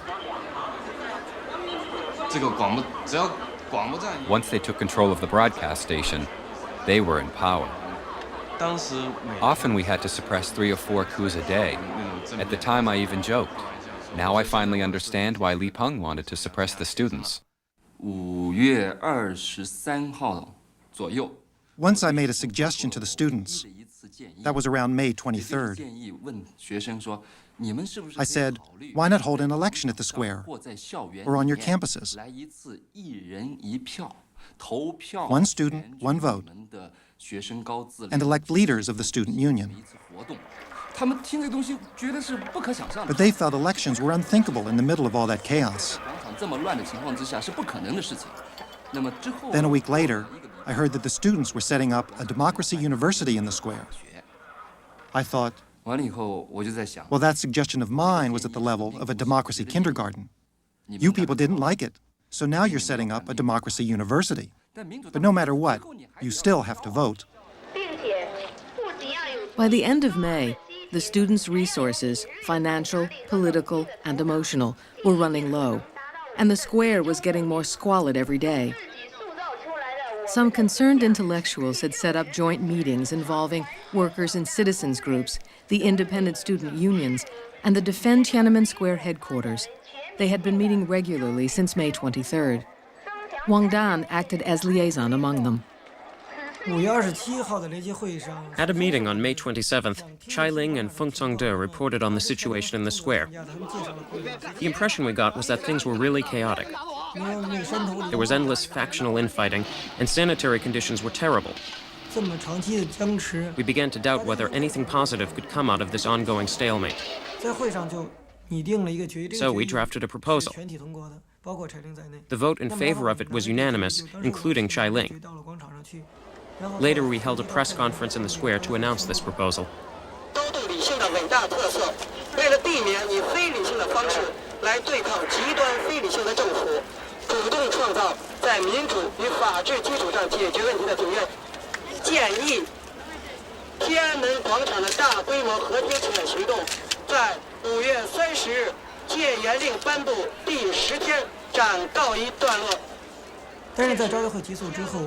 After the press conference, Li Lu raised objections to our proposal.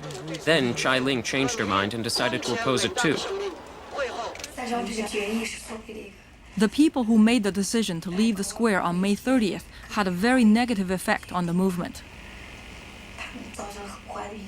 I attended the meeting, but I didn't realize at the time how harmful the decision would be. The real issue at the meeting was that some people were trying to use the movement to make themselves famous, and we opposed this. I want to say to everyone that the square is our only stronghold. If we lose it, the conservatives will overrun China. I regret we didn't debate the issue further. Although we had many good arguments in our favor, we felt we couldn't compete with the emotional appeal of their position. So we gave up. I think we should have acted more responsibly. After that, I thought that any attempt to influence the situation on the square would be futile. So I decided to go back to campus and do what I could to further democracy there. Why did the students want to stay at Tiananmen? Because our goal was to awaken the people. Tiananmen is the symbol of our people's republic. When we took action there, we were telling people throughout the country that there were still some of us who dared to fight back. A lot of students felt that the longer we held out, the more time people would have to think freely. We held a meeting at the square every night. 200 to 300 representatives from the various universities would get together. The issue of whether or not to leave came up almost every time. At least 80% of the students always voted to stay. If we were to stick to the principle of majority rule, it was impossible to leave the square. The student population at the square was constantly changing. As those who grew discouraged or disgusted left, they were replaced by enthusiastic newcomers from all over the country. At any one time, there was a majority on the square who would vote to stay. Those who thought it best to leave voted with their feet. As the students debated whether or not to continue their occupation of the square, a marathon benefit concert was being held on a racetrack in Hong Kong. Millions of dollars were raised for the movement in Beijing.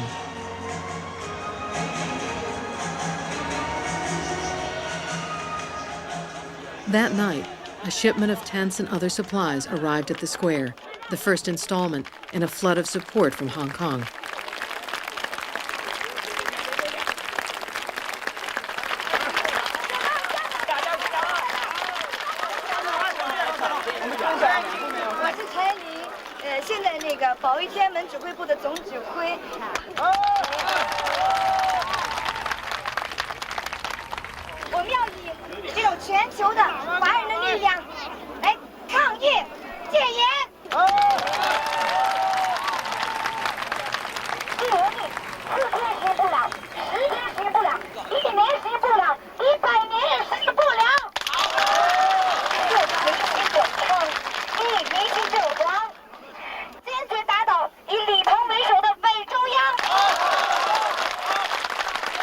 Chai Ling had successfully resisted the proposal to move the struggle back to the campuses and allied herself once more with those determined to hold the square. On the following morning, she contacted American journalist Philip Cunningham. I have been feeling very sad recently. The students themselves lacked a developed sense of democracy. To be honest, from the day I called for a hunger strike, I knew we would not get any results. Certain people, certain causes are bound to fail. I have been very clear about this all along, but I've made an effort to present a staunch image, to show that we were striving for victory. But deep down, I knew it was all futile. The more involved I got, the sadder I became. I already felt this back in April. All along, I've kept it to myself, because being Chinese, I felt I shouldn't badmouth the Chinese. But I can't help thinking sometimes, and I might as well say it. You, the Chinese, you are not worth my struggle. You are not worth my sacrifice.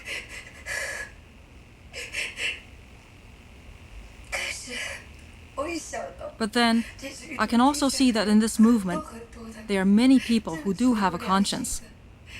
There are many decent people among the students, workers, citizens, and intellectuals. The students keep asking, what should we do next? What can we accomplish? I feel so sad, because how can I tell them that what we are actually hoping for is bloodshed? For the moment when the government has no choice but to brazenly butcher the people. Only when the square is awash with blood will the people of China open their eyes. Only then will they really be united. But how can I explain any of this to my fellow students? And what is truly sad is that some students and some famous, well-connected people are working hard to help the government, to prevent it from taking such measures.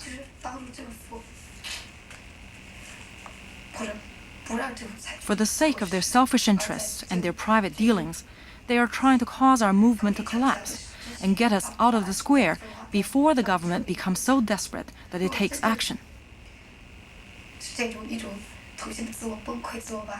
If we allow the movement to collapse on its own, then the government will be able to wipe out all the leaders of the movement, as well as those leaders in the party and in the military who dare to oppose them, who represent the people. Deng Xiaoping has made it very clear that there is a small handful of people, not only in the party and in society, but also among the students. That's why I feel so sad, because I can't say all this to my fellow students. I can't tell them straight out that we must use our blood and our lives to call on the people to rise up. Of course, the students will be willing, but they are still such young children.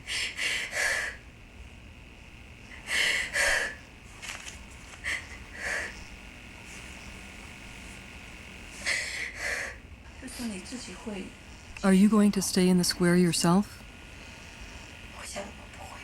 No, I won't. Why? Because my situation is different. My name is on the government's hit list.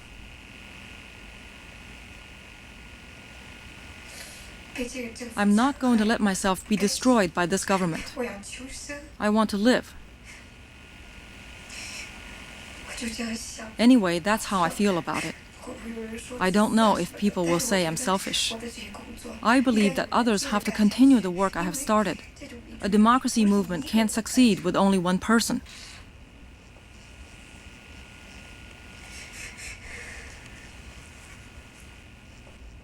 When Chai Ling finished her interview, she asked the American journalist to take the tape he had made out to the world. She told him she must now leave Beijing and go underground.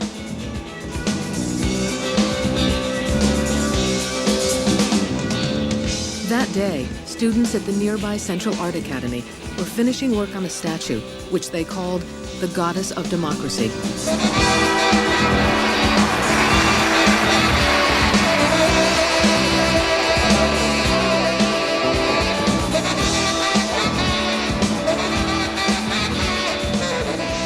The next night, as the Goddess of Democracy moved from the Art Academy to Tiananmen, a television reporter interviewed Chai Ling in one of the new tents on the square. She had changed her mind about leaving. 但是呢，我提出辞呈以后，听到各个方方面面的意见，他们认为在现在呢，我在那个提出辞职不太合适，理由是因为我已经在同学中有相当的威信，而且在这个比较大家军心都不太稳定的时候呢，提出辞职可能会有一些影响。考虑到这个方面呢，我想我还是再继续，就是先留任之前，但是同时呢，我做适当的休息，并且等待那个把新的一套体制建立起来。那么今后你是不是有想要透过其他的方式来推动你们目前的这种？对，我有这样的考虑，因为我觉得工作重点已经不在广场上，而应该在全国各地上。本来我有一点想，我很希望我到全国各地去走一走，甚至有可能到香港或者别的地方看一看，就是究竟外面是怎么一种局面，我要亲自去看一看，然后决定在广场这个战役就应该打多久，有可能需要是一种什么样的效果。Democracy, the ideal everyone talked about. She stood facing Mao Zedong on the gate of heavenly peace. Mao, who had said that he too wanted democracy, mass democracy. What does democracy mean? What was it coming to mean in China? What could it be made to mean? If democracy came to China, what would she look like? Whose features would she wear? There seemed a chance, at least, that her face would look all too familiar. 被毛泽东禁锢的那套东西， Although some cracks have appeared in the system over the past 10 years, the way the whole nation thinks has not yet broken free of the mold created by Mao. In the past century or so, the Chinese people have shed blood time and again, without losing the courage to fight for their ideals. Each battle, however, has ended in a new tragedy, another shattered dream. I believe that what the Chinese lack is not ideals, but the means through which to realize them. Not courage, but the wisdom necessary to achieve their goal. What the Chinese lack is not a heart, but a mind. During the Cultural Revolution, there was only one mind, that of Mao. After Mao's death, hundreds of millions of minds needed to start functioning again. It is much harder for the mind to recover than the stomach. Though they gave the movement no new goals or direction, the bright new tents and supplies from Hong Kong, which included massive infusions of cash, would have lifted anyone's flagging spirits. 我们对香港各界朋友的大力支持首先表示感谢。同时，我们有了这种支持，我们相信我们的信心得到了更大的增强。And how did you raise the money in Hong Kong? Many ways. For example, there was one concert for the democracy in China. In that concert alone, 14 million Hong Kong dollars, 14, was raised. Okay, and through other channels, phone in or many channels through Federation of Student Union in Hong Kong, they raised more than 10 million. So we are talking about quite some money here. International support suggested the possibility of a real victory for the movement. But money did nothing to stop the struggles for power being played out on the square. 刚才我已经说过了，这个早晨4点钟的时候呢，我和彩玲在一个小帐篷里正在休息，那个闯进来4、5个人，用这个毛巾把我们的嘴给堵上。后来我挣脱了。我跟我的爱人拼命挣扎，我们喊我们是彩玲，我是彩玲丰德，我们是总指挥，有人要绑架我们同学们，及时来营救，才得以幸免，是这样的。不过彩玲昨天确实说，这个陈慧在绑架他的人里面。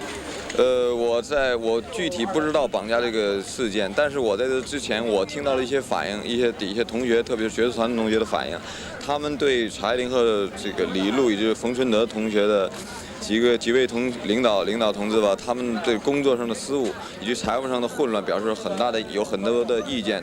他们可能采取一些过激的行为，这个一点我已经很清楚。但是他们采取这种方法，我是完全不同意的，因为本身这是对于人格的一种侮辱，我是坚决反对的。我们本来还可以采取其他的一些比较和平和民主的方法来解决问题嘛。请台林同学你说说你对这一次绑架的原因，你怀疑是什么原因呢？我想，种种迹象表明，这是一场有组织、有预谋的计划。种种迹象表明，而且我们已经得到一些消息，就是政府已经在收买一批学生中的便捷分子，主要他们想大力的破坏和削减广场的组织领导力量，让整个葬送我们这场学运。我觉得 holding on to the square like this was absolutely meaningless, and I felt it was harmful to the students' cause. One day, a friend of mine, who was a fairly well-known intellectual, came to see me. I told him that I had been going to the square every day to persuade all of my students to leave. But he said the students should not leave. He said, with the students at the front lines, we'll be safe. Once the students withdraw, the government will come after the intellectuals. I was furious. I said, so you want the students to shield you from danger? What right do you have to hide behind them? Why don't you try living in the square like that? It's easy for you to talk, never missing a meal and sleeping in your own comfortable home. After the May 27th decision to leave was overturned by people like Chai Ling, the students were in a predicament. They couldn't leave, yet by simply hanging on, the movement was losing its appeal, and the number of people coming to the square was dwindling. In our joint meetings, the discussions focused on how to straighten things out in the square. The students should either take the initiative to leave or stay on but improve their image. They couldn't afford just to sit there passively. But none of us could come up with anything practical. So I thought, I might as well go on a hunger strike. Liu Xiaobo told me, if we don't join the students in the square and face the same kind of danger, then we don't have any right to speak.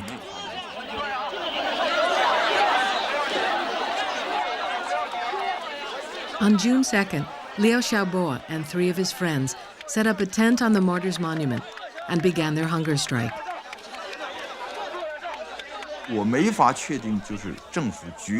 There's no way for me to know whether our hunger strike had affected the government's decision to launch the bloody crackdown. If it did, I would feel guilty for the rest of my life. From the moment I walked out of the square, my heart has been heavy. After all that bloodshed on June 4th, I've never gotten over this. The 4 men saw their hunger strike as a chance, maybe the last chance, to persuade the students to live up to their democratic goals and make their own decisions rather than reacting to escalating government threats.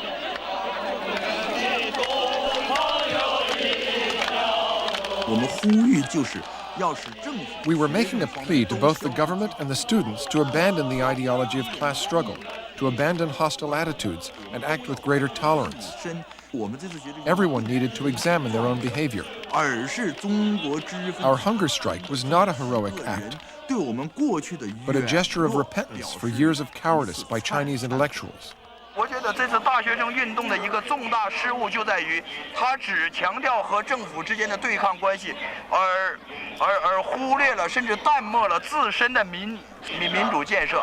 你建设这个组织根本就不民主的话，咱们假定一个最好的前提，血管代替了军管，这恰恰不是这次民主运动的胜利，恰恰是它的最大失败、最大可悲之处。任何时候都不可以做这种。 We felt that under no circumstances should people involved in this movement act in secrecy or use underhanded tactics. That's what our fathers and grandfathers have been doing all along. If you act like the people you oppose, you'll end up just like them. And then you'll have to be overthrown. So what's the point? Why start a movement in the first place?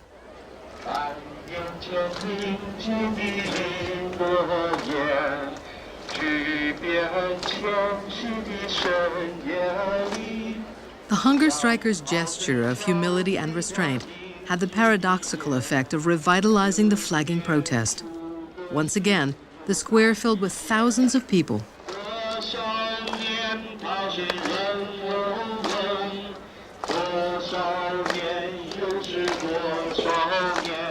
Ho Dejian's anthem, Children of the Dragon, was the best-selling pop song ever marketed in China. Everyone knew the words.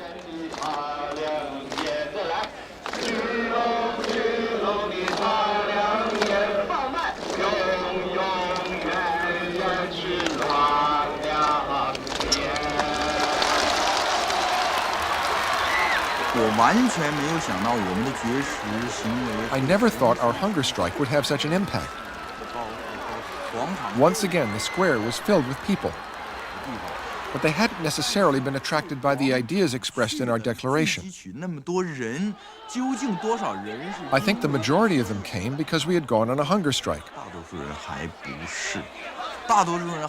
And especially because the famous rock star, Ho Dejian, was involved.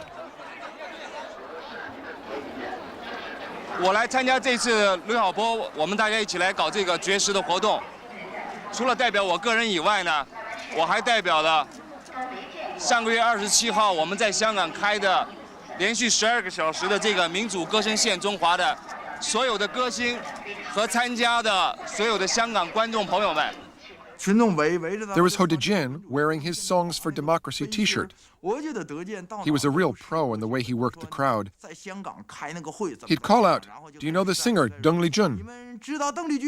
"Yes," came the reply. Then Ho would look for the pop star's signature on his T-shirt. Here she is. She's right here. The crowd went wild. The four hunger strikers were soon infected themselves by the intense emotions on Tiananmen Square, the very thing they wanted to temper. During the movement, I was so often divided. In our hunger strike declaration, I wrote about getting rid of hatred in politics and so on. But when I faced that cheering crowd and felt that we might actually defeat martial law, the voice of reason left me.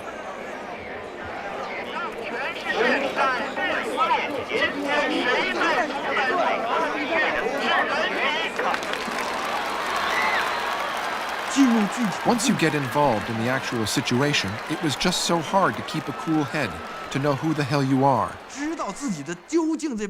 Facing the thousands of people who cheered me on, I was completely carried away. Now here I was, speaking at Tiananmen Square. I felt that my words could sway the fate of the nation.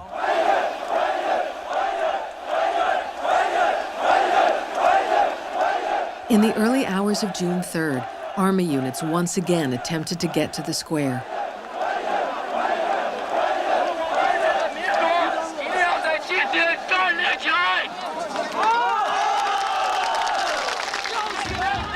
Most of the troops weren't in combat gear, but people were outraged to find that some were actually armed.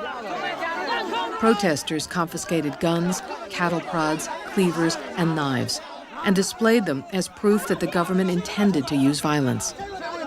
Then they turned the weapons over to the city police. When day came, crowds had stopped buses being used to transport weapons into the city and were ejecting the soldiers.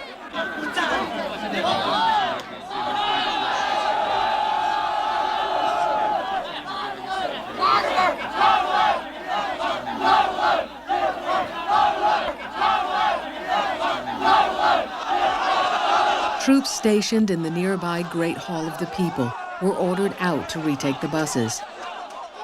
They too were surrounded and stopped. So the soldiers sat down, and everyone started to sing. Soldiers and protesters, each hoping perhaps to sing the other side into submission.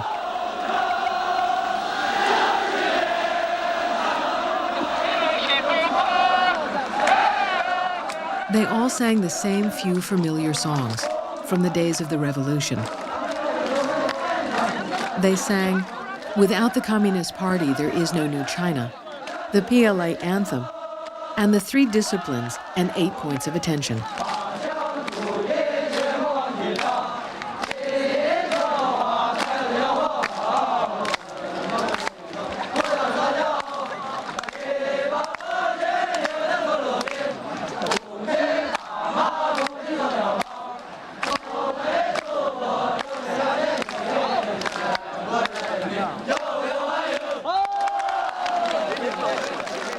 At the fringes of the singing match, nervous soldiers collided with excited citizens.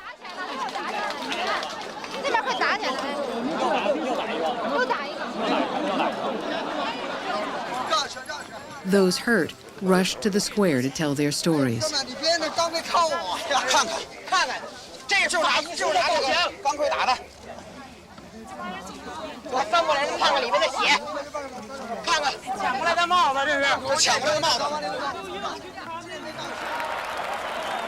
At day's end, the troops from the Great Hall of the People were ordered back into the building.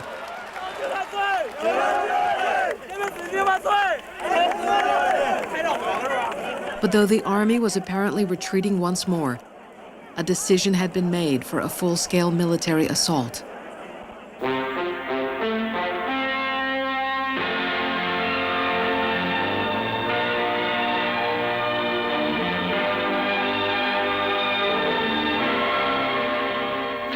解放军戒严部队指挥部紧急通告：戒严部队、公安干警和武警部队有权采取一切手段强行处置，一切后果由组织者、肇事者负责。"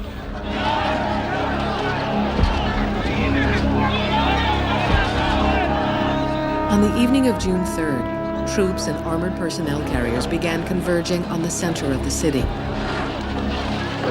Far from the square on Chang'an Avenue, the Avenue of Eternal Peace, the great east-west thoroughfare, troops encountered crowds at every intersection. This time, they would not be stopped. 这是一同学的血，我没有受伤。我抬那个同学的手，那个同学脖子后面流汩汩的热血，我堵也堵不住，我有2块毛巾都没有堵住，他嘴里也是血，满脸都是血。Even after the soldiers opened fire, many people couldn't believe they were using live ammunition. The crowds blocking the intersections didn't always disperse when fired on, or they ran away but came back to yell at the troops. The sound of gunfire attracted even larger crowds. We heard over the student loudspeakers that there was a state of emergency in Tiananmen. They called on people to go and show their support. He wanted to go at once, but I wouldn't let him. I said, "You're just a high school student. What difference can you make?" As I watched the government warnings on TV, I became very scared. But it just made him want to go all the more. I tried to hold him back, but he was so much taller and stronger than me. I couldn't stop him. All along Chang'an Avenue, troops encountered barricades and crowds throwing rocks and Molotov cocktails. After an intersection was cleared, troops moved more quickly. A young woman with a home video camera recorded the troops passing Fuxingmen intersection, about 2 miles west of the square.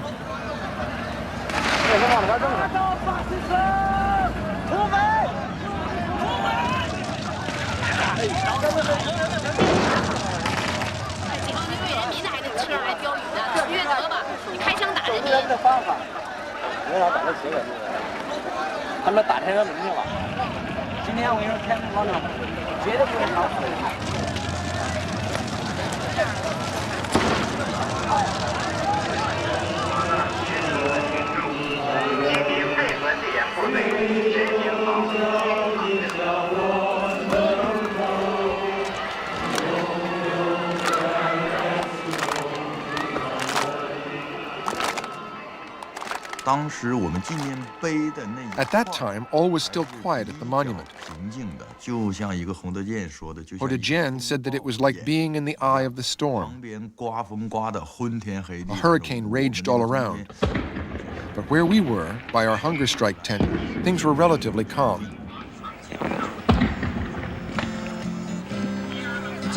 This song is called The Beautiful Chinese. The students and the people of Beijing have done amazing things this past month. They've presented a beautiful image of the Chinese to the rest of the world.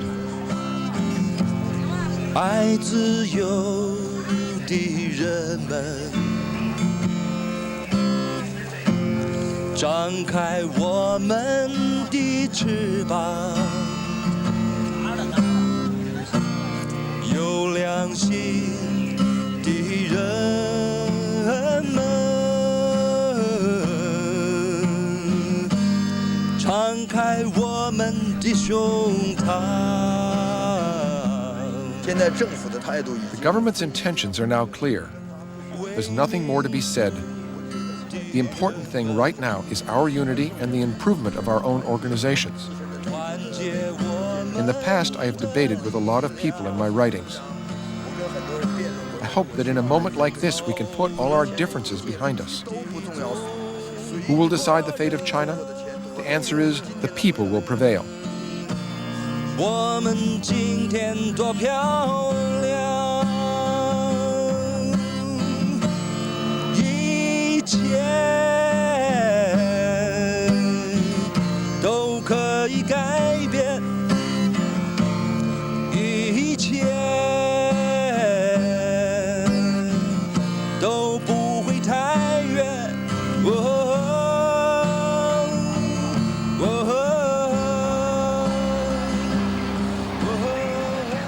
Around 11 o'clock, 2 hours before the main body of the troops arrived, a single armored personnel carrier drove into the square. Workers in Beijing residents stopped it. Someone hit it with a Molotov cocktail, and it caught fire.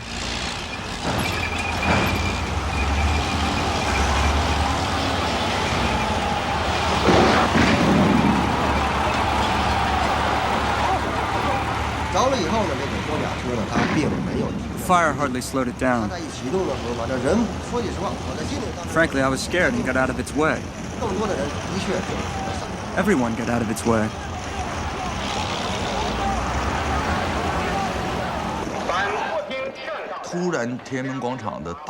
The official loudspeakers around the square suddenly came on and announced the emergency orders of the martial law troops. They said that the government was determined to suppress the counter-revolutionary violent rioting at all costs. The huge square, which had been filled with so many people, suddenly was emptying before my eyes. Only those of us on the monument remained. It really was eerie.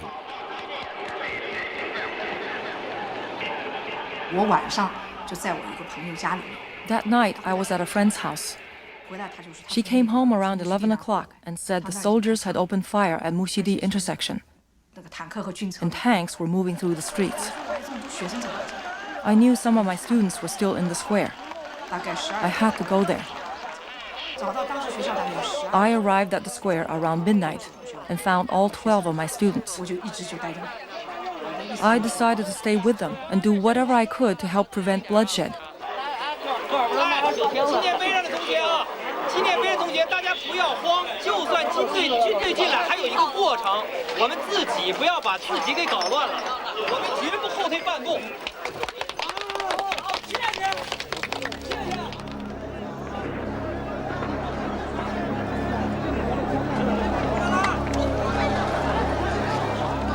Pushing the crowds before them, the troops now reach the stretch of Chang'an Avenue that lies between Tiananmen Gate and the square.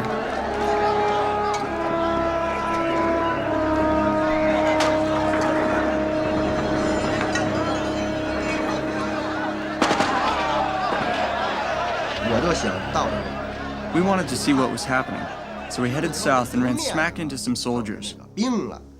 They weren't shooting into the sky or at the ground. They were shooting straight at us. 5 workers beside me fell. At first we said, "Come on, guys. Stop fooling around and get up." But then we saw the blood. Some had been shot in the chest, some in the head.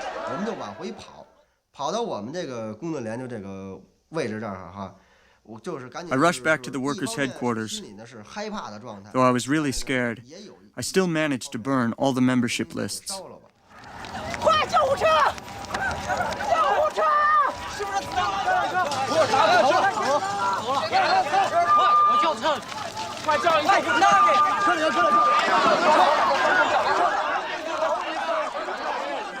By now, many people, no one knows how many, had been killed or wounded. So far, most of the casualties were bystanders and people blocking the advance of the troops.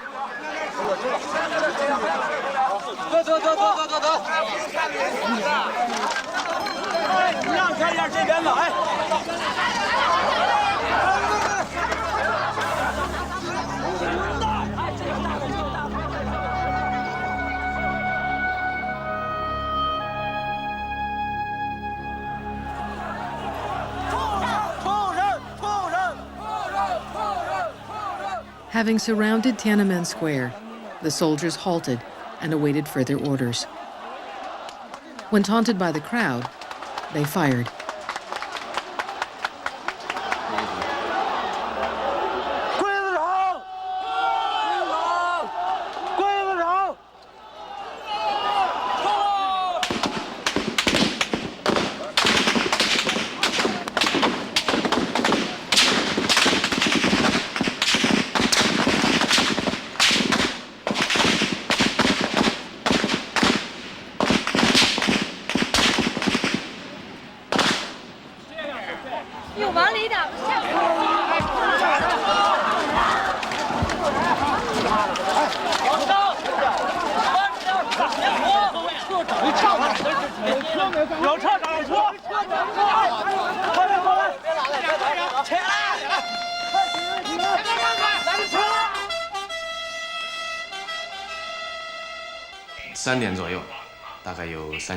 At around 3 o'clock in the morning, several thousand students sat down at the monument.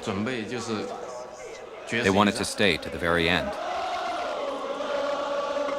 A lot of blood had already been shed that night, but most of the students in the square hadn't seen anything, so they didn't know what to believe. Everyone imagined that the soldiers would try to drive us away with clubs, and we would just sit there without budging and let the blood flow.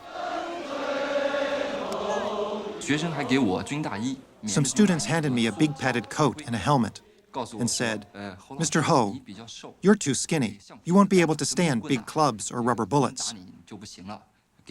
Here, use this coat for padding." Everyone thought they'd only use rubber bullets. Then sometime after 2 o'clock, a couple of doctors and students came running back to the monument and told us that the soldiers were using real bullets. Things were getting more tense all the time. Many workers whose friends had been killed in the streets gathered at the monument. They were very angry and cried, "You students can talk about nonviolence all you want, but our brothers and sisters have been killed." They pulled knives on us and told us to shut up. One guy had a semi-automatic rifle. Some student guards and I took it from him. I was terrified. If any gunshots were fired from the monument, the troops would have had an excuse to gun everybody down. So I tried to smash it on the marble railing of the monument. The students at the monument faced a dilemma. If they stayed and resisted, many might be killed. But if they left, would they be betraying the many workers and citizens who had already died to protect them and support their stand? We heard Chai Ling's voice over the loudspeaker. She said, "Those who want to leave should leave, and those who want to stay should stay." Chai Ling wanted to stay. We felt that Chai Ling's approach might be disastrous. People who wanted to leave couldn't do so safely, and those who stayed would be left in greater danger. We came up with a plan to negotiate with the troops. We thought we should send 2 people and asked Chai Ling to send another 2 representatives from the student headquarters. Together, we would ask the army to give us enough time to leave the square. At around 3:30, the 4 people on the hunger strike came to talk to the students. They said, "Blood is being spilled all over the city. More than enough blood has already been shed to awaken the people. We know you're not afraid of dying, but leaving now doesn't mean that you're cowards."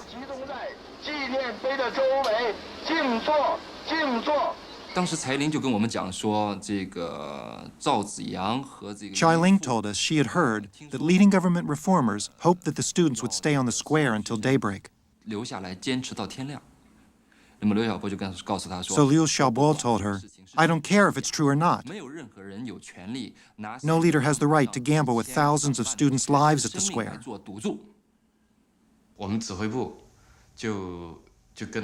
Finally, our student headquarters told them, "You can go ahead and negotiate, but you can't represent us." So we went ourselves. We got into a van and drove only a few seconds before we saw the soldiers, all lined up on Chang'an Avenue. As we got closer, the soldiers pointed their guns at us. They didn't know what we were up to. A few minutes later, an officer appeared. He listened to what we had to say and went to report to his superiors. He came back and told us that they had agreed to our request. He said, "We hope you can convince the students to leave the square." We rushed back to the monument to tell the students. Their opinions were divided. There was little time to debate. The troops sequestered in the nearby Great Hall of the People now came out and moved toward the monument. Soldiers with guns at the ready converged on the students from all directions.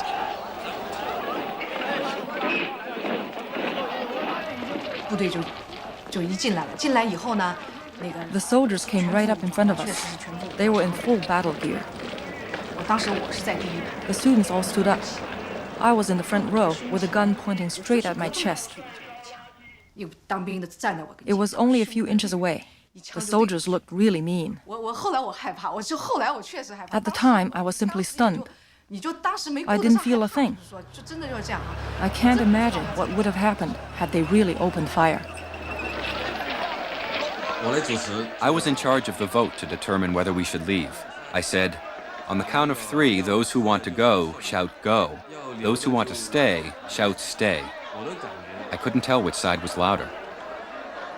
我觉得有一个状况是想撤的人 I knew those who wanted to leave would be ashamed to shout very loud, 而不想撤的人 while those who wanted to stay would shout with all their might.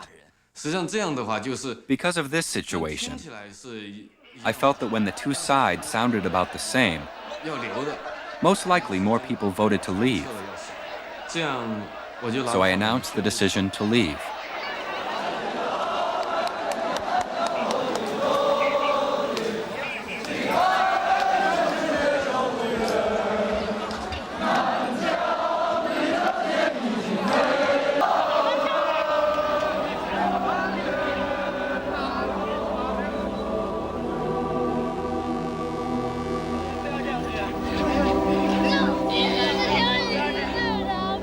At dawn on June 4th, after occupying the square for more than 3 weeks, all the remaining students and their teachers and supporters left Tiananmen Square.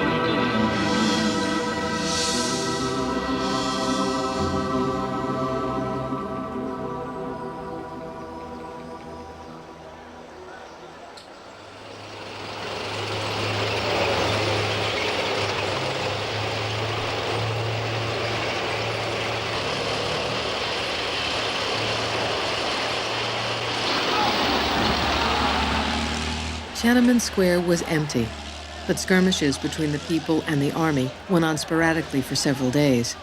There were more deaths on both sides. We filed out of the square from the southeast corner. I was near the end of the line. When we turned the corner at the concert hall, several tanks came up from behind. Suddenly, we heard shouts of panic. We looked back and saw people scrambling to get away as a tank turned around right in the middle of the crowd. Then we heard screaming and crying. We ran as fast as we could, afraid that the tank was going to run over us.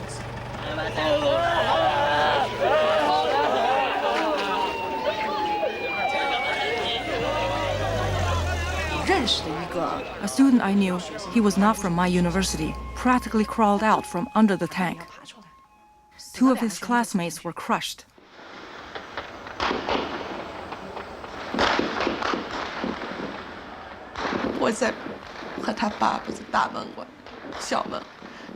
His father and I waited at the university gate all night.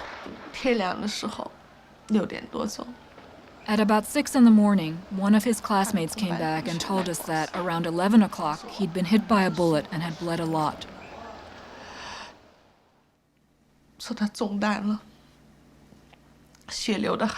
He didn't know which hospital my son had been taken to.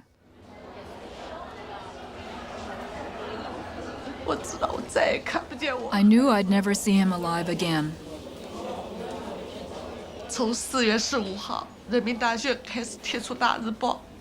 Ever since April, when the first wall posters appeared on campus, I sensed that something terrible might happen.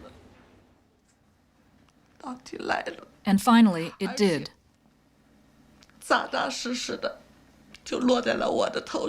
It happened to me, a person who had always tried to avoid trouble. I lost my son.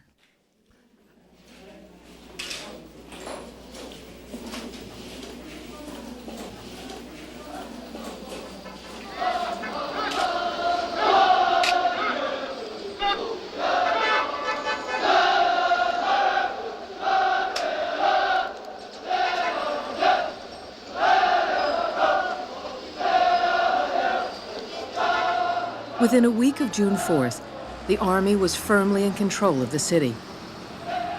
The government then began a much harder job, reestablishing its authority and credibility.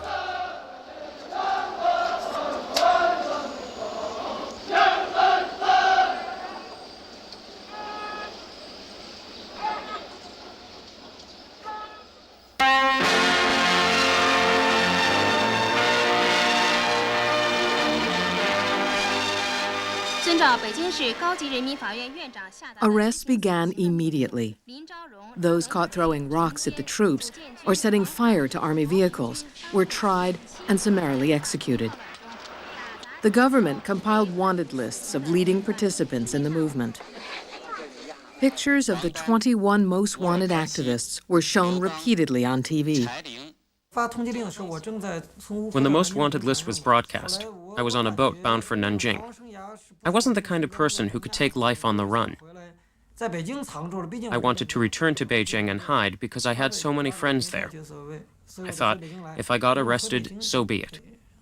As soon as I came back to Beijing, they got me. Despite her efforts to dissuade students from prolonged street action, Dai Qing was among those arrested.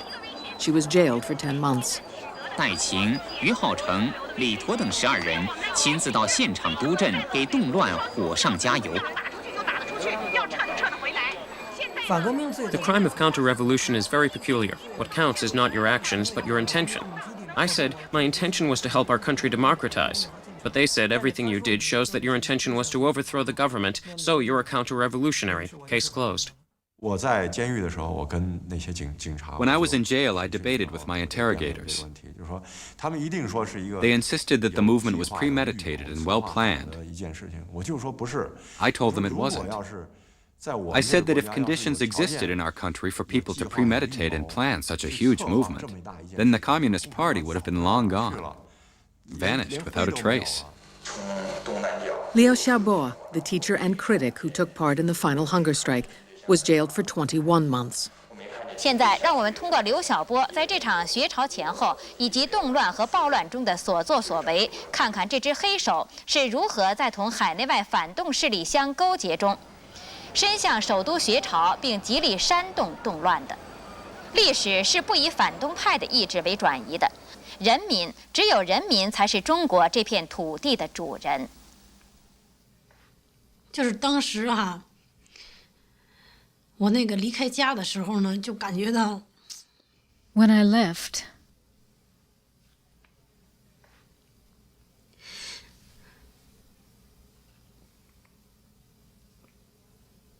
就是说我以后可能也再不见不到他了。I thought I would never see my daughter again. 然后那个我女儿哈站在那门口那儿 She stood in the doorway. She grabbed my clothes, so I played with her and said, bye-bye. No one else was at home. If my mother knew I was leaving, she would never have let me go. I slipped out when she went out to do the shopping. I said to my daughter, say bye-bye to Mama, and pretended not to be sad.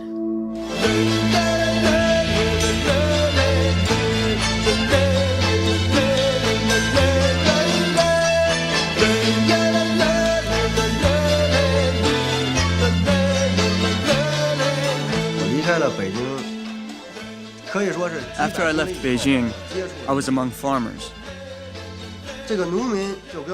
They said to me, son, don't be afraid. We'll hide you now just like we hid the communists during the war against Japan. Back then, weren't the Japanese all-powerful? And we didn't let them find the communists. And now the communists are all-powerful, but we'll never let them find you. Almost as soon as the struggle over Tiananmen Square ended, the struggle over the story of what happened there began.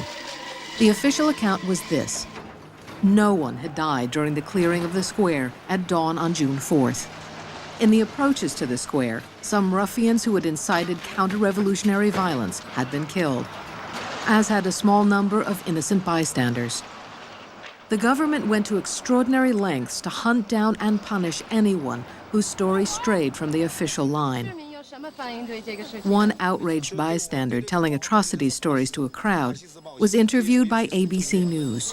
他根本就代表不了人民政府，政府没有这样用坦克车、用装甲车对这帮学生进行服代压。 The Chinese government intercepted the satellite relay and used part of the interview in a nationwide broadcast.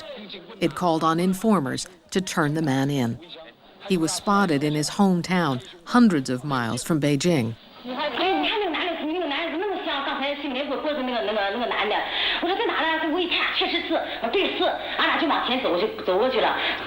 这个歹毒的反革命煽动罪犯叫肖斌，现年42岁，是停薪留职人员。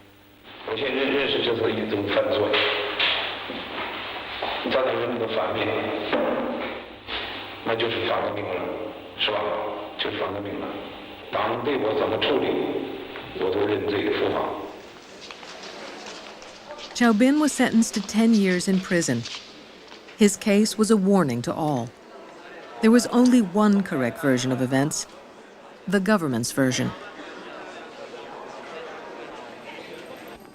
Protesters who had been at the square gave differing accounts of what had happened. Chai Ling, hiding somewhere in China, sent her story out via Hong Kong. And now here is the full 40-minute message in which Chai Ling recounts what happened between June 3rd and June the 4th.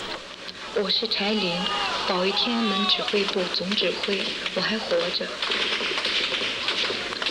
自6月2号到6月4号这段时间，整个广场的情况，我想我是最有资格的评论家。可是我们事后才知道，仍然有一些同学，他们对这个政府、对这支军队还抱有希望。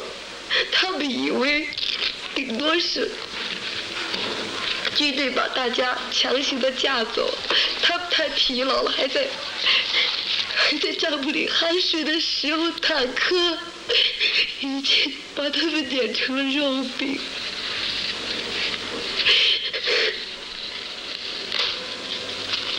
有人说同学死了200多。也有人讲，整个广场已经死了4000多。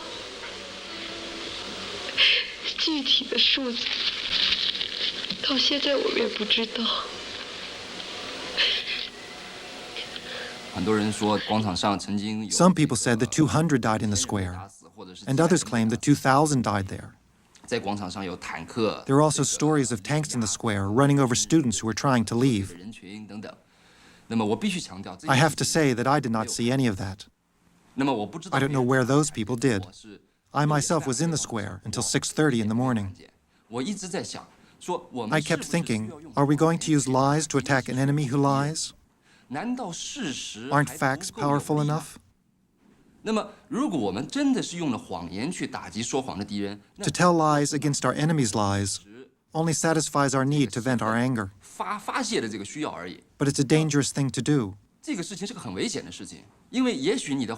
Maybe your lies will be exposed, and you'll be powerless to fight your enemy. Chai Ling's 40-minute message ended with a call for the Chinese people to rise up.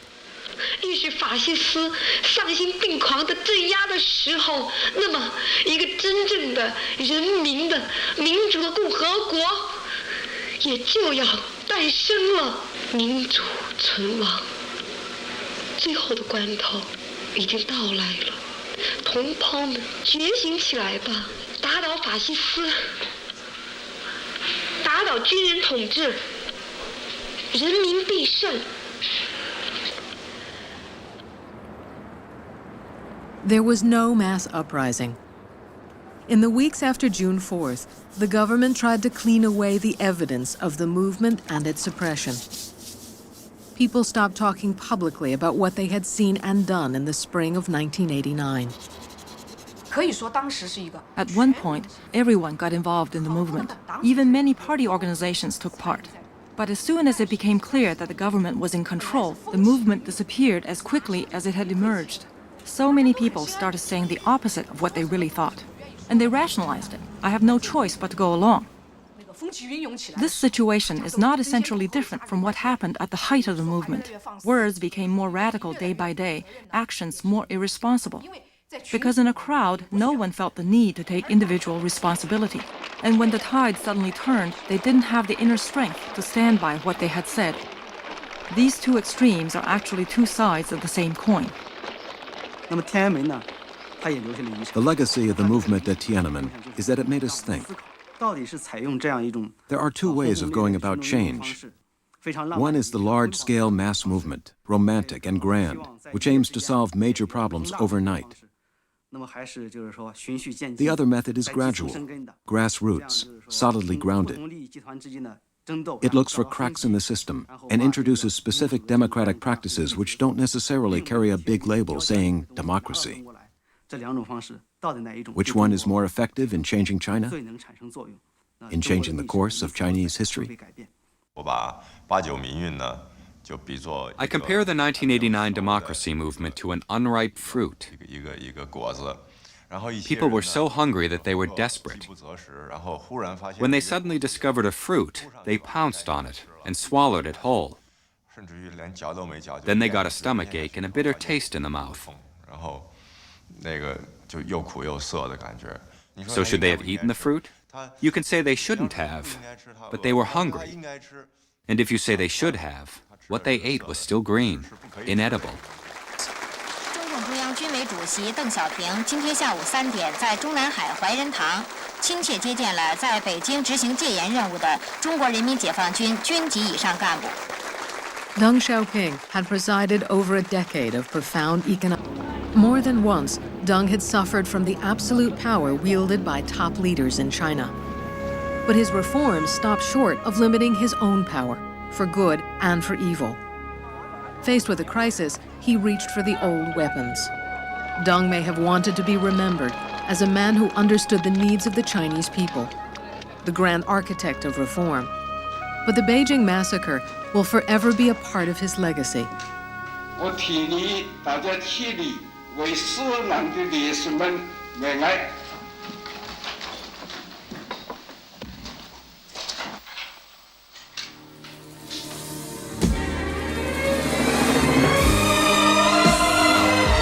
In the government's account, Tiananmen Square was now returned to the people.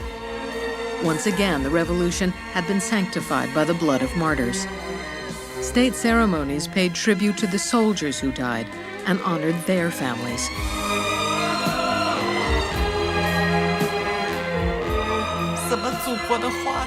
All this talk about children being the flowers of the motherland, the hope of the nation.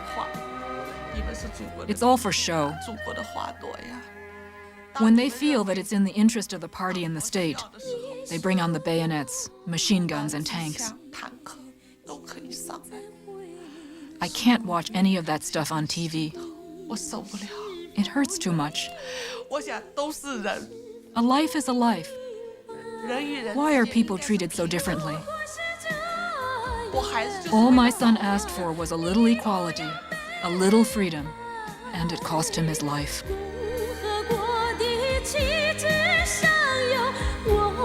亲爱的革命烈士们，爱惜的少先队员会记住您，人民会记住您，祖国会记住您，让我们用光荣的红领巾保障，热爱中国共产党。 热爱社会主义祖国，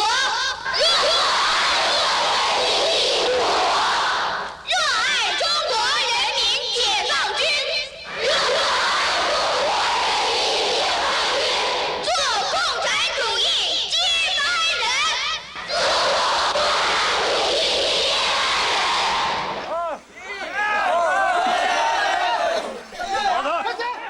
Communism was once a shared ideal, held in the face of oppression and injustice.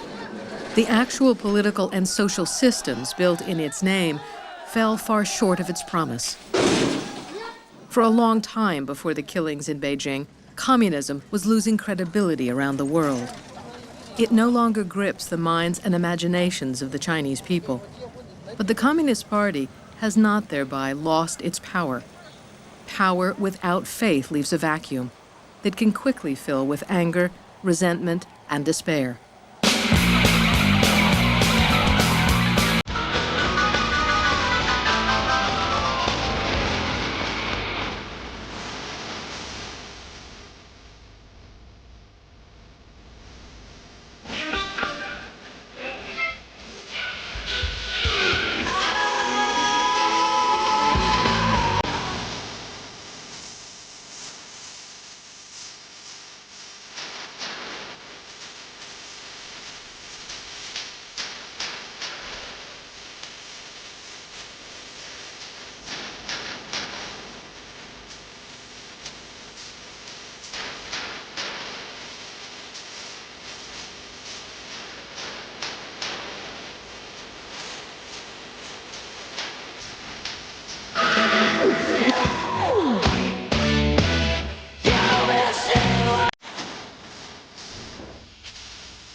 After my son's death, I became suicidal.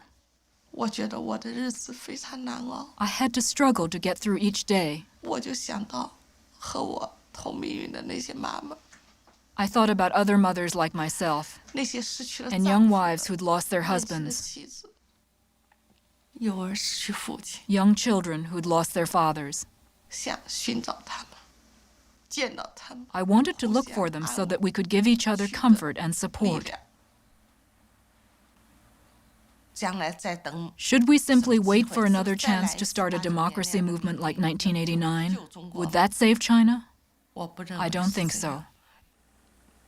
The only way to change our situation is for each one of us to make a personal effort. Every small action counts. When people abandon hope for a perfect future and faith in great leaders, they are returned to the common dilemmas of humanity. And there, in personal responsibility, in civility, in making sacred the duties of ordinary life, another path may be found. On the 100th day after my son's death, I brought his ashes back home. He's been here ever since. One day I want him to be buried with the others who fell with him. I'm hoping that day will come, and I'm working towards it.